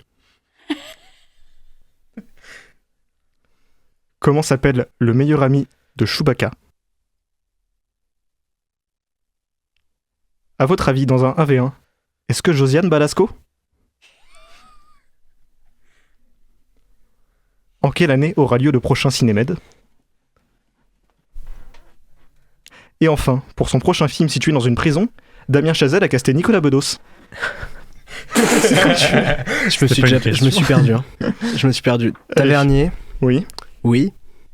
Oui. Et c'est là que. Regarde pas parce que moi j'ai pas écouté, hein, je t'avoue, je me suis relâché. Ouais, non, je l'aurais plus. Je fais exprès de pas écouter pour qu'il Eh bien, donc tu perds malheureusement, tu fais malheureusement 4 points à ton équipe. Donc c'est un match qui redescend à. T'as dit qu'on perdait pas ? Non, bah non, tu Mais perds. t'as pas écouté Ah bah, en t'as pas fait. lu, c'est quoi, c'était pourquoi que j'ai t'as pas perdu écouté. T'as pas écouté les consignes. Voilà. Ouais. Donc on remet la lumière. Donc c'est donc une victoire de Lucas Hugo malgré tout, 6-5. C'est une autre victoire. Et franchement, Lucas, tu m'as déçu. Je pensais que tu performerais plus. Alors Par contre, Marie, je me suis bien joué, vraiment. perdu Merci. à partir du moment où t'as dit c'est quoi la réponse à la 5e question Ah oui, et d'accord. où à la 5e question Josiane Balasco. Ça, je l'avais, et en fait, j'ai perdu la 3. Ah oui. J'avais toutes les autres, Ah et j'ai là perdu là la là 3. là. Vous préférez François Civil ou François Malpoli ? Malpoli, putain. Moi, je pense qu'on a quand même gagné parce que quand même la 7e question du burger de la mort a été difficile, alors que Ouais. normalement c'est facile. En régie, ils sont d'accord. En ils régie, ils disent. sont d'accord. Donc, En tout cas, donc on a gagné. je suis assez fier de moi. Chewbacca, Han Solo, Josiane Balasco, je pense, oui. Oui. Le prochain Cinémed, a priori, c'est l'année C'est l'année prochaine. prochaine. Et oui, il a pris Bedos. Après, on sait pas, hein, parce qu'on n'est pas, Oui, on mais je prédit pense pas que l'avenir c'est. non plus. Non, je pense Mais on qu'il sait qu'il est en prison. Voilà, oui. Je pense que c'est. Il se Non, il est pas prépare en pour le prison. rôle. Voilà. Bon, moi, je vais rendre Bah la main. franchement, Hugo, merci beaucoup parce que c'était très drôle ce Merci. burger de la mort. Ouais. Mais merci pour ce quiz, bravo à vous, Lucas et Mais à Hugo nous pour aussi, cette je victoire, pense. mais un peu à nous aussi, oui. Avant de conclure, on passe tout de suite à nos recos de la semaine. Alors si je peux me permettre de te donner un conseil, c'est oublie que t'as aucune chance, vas-y fonce. On sait jamais, sur un malentendu ça peut marcher. Non, je suis pas en retard pour me replacer, y a pas de problème. Toutes les semaines, figurez-vous que les chroniqueurs et moi-même vous faisons part d'un coup de cœur plus ou moins lié au cinéma. Petit tour de table, nous commençons par toi Nino, quel est ta Aïe, reco ? Aïe aïe aïe aïe. J'étais pas prêt. Jim Carrey, c'est un de mes acteurs préférés et j'avais pas vu encore Man on the Moon, qui est pas dans ses plus connus, mais c'est quand même Milos Forman, quoi.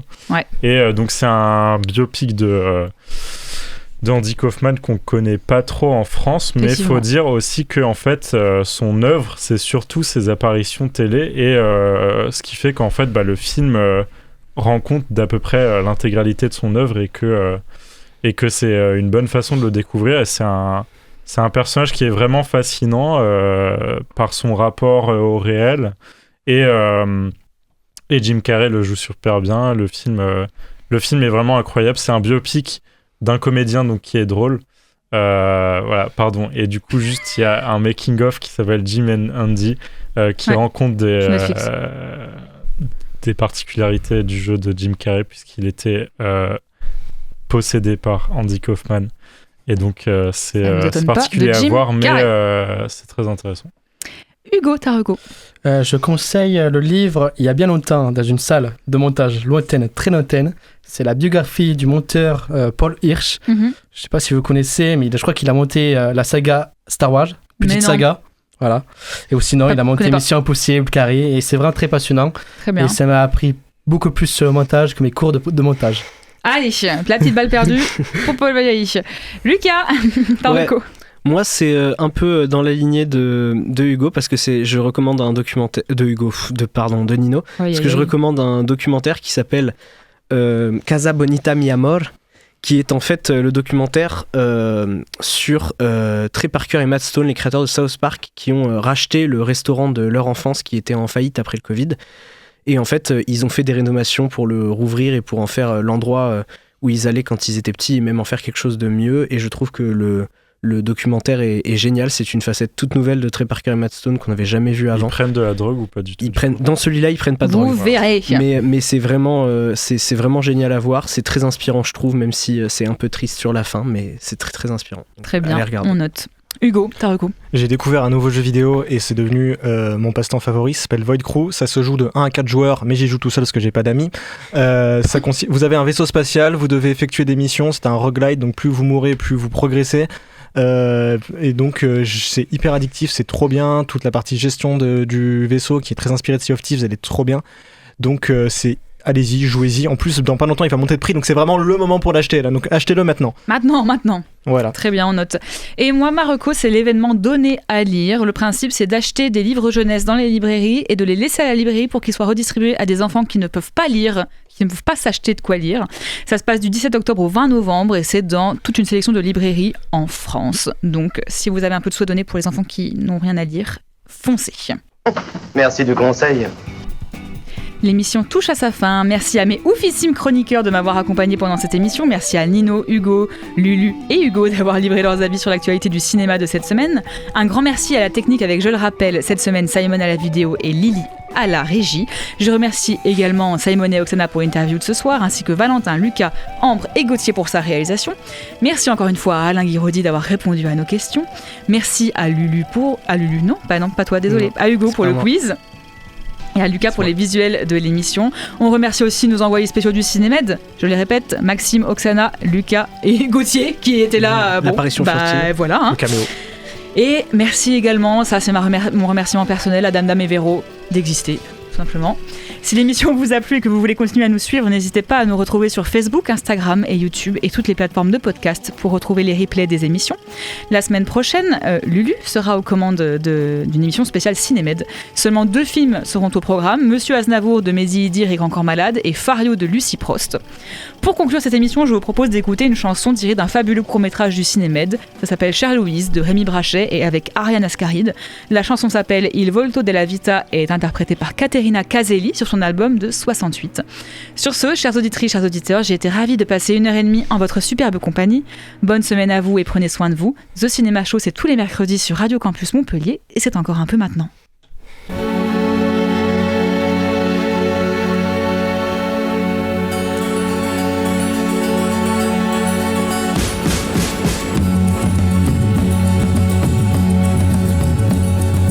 Con il corpo sono qui, ma la mente mia non c'è. Sta volando dietro te, ti raggiungerà. I miei occhi sono chiusi, ma ti vedo molto bene. Stai uscendo da una casa e corri verso me.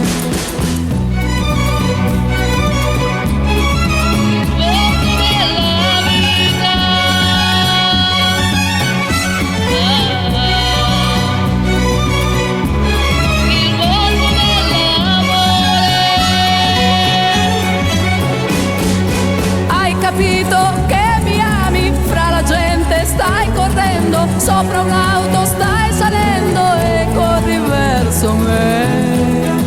Luci rosse sulla strada e pallore sul tuo viso, il tuo amore si è riacceso e corri verso me.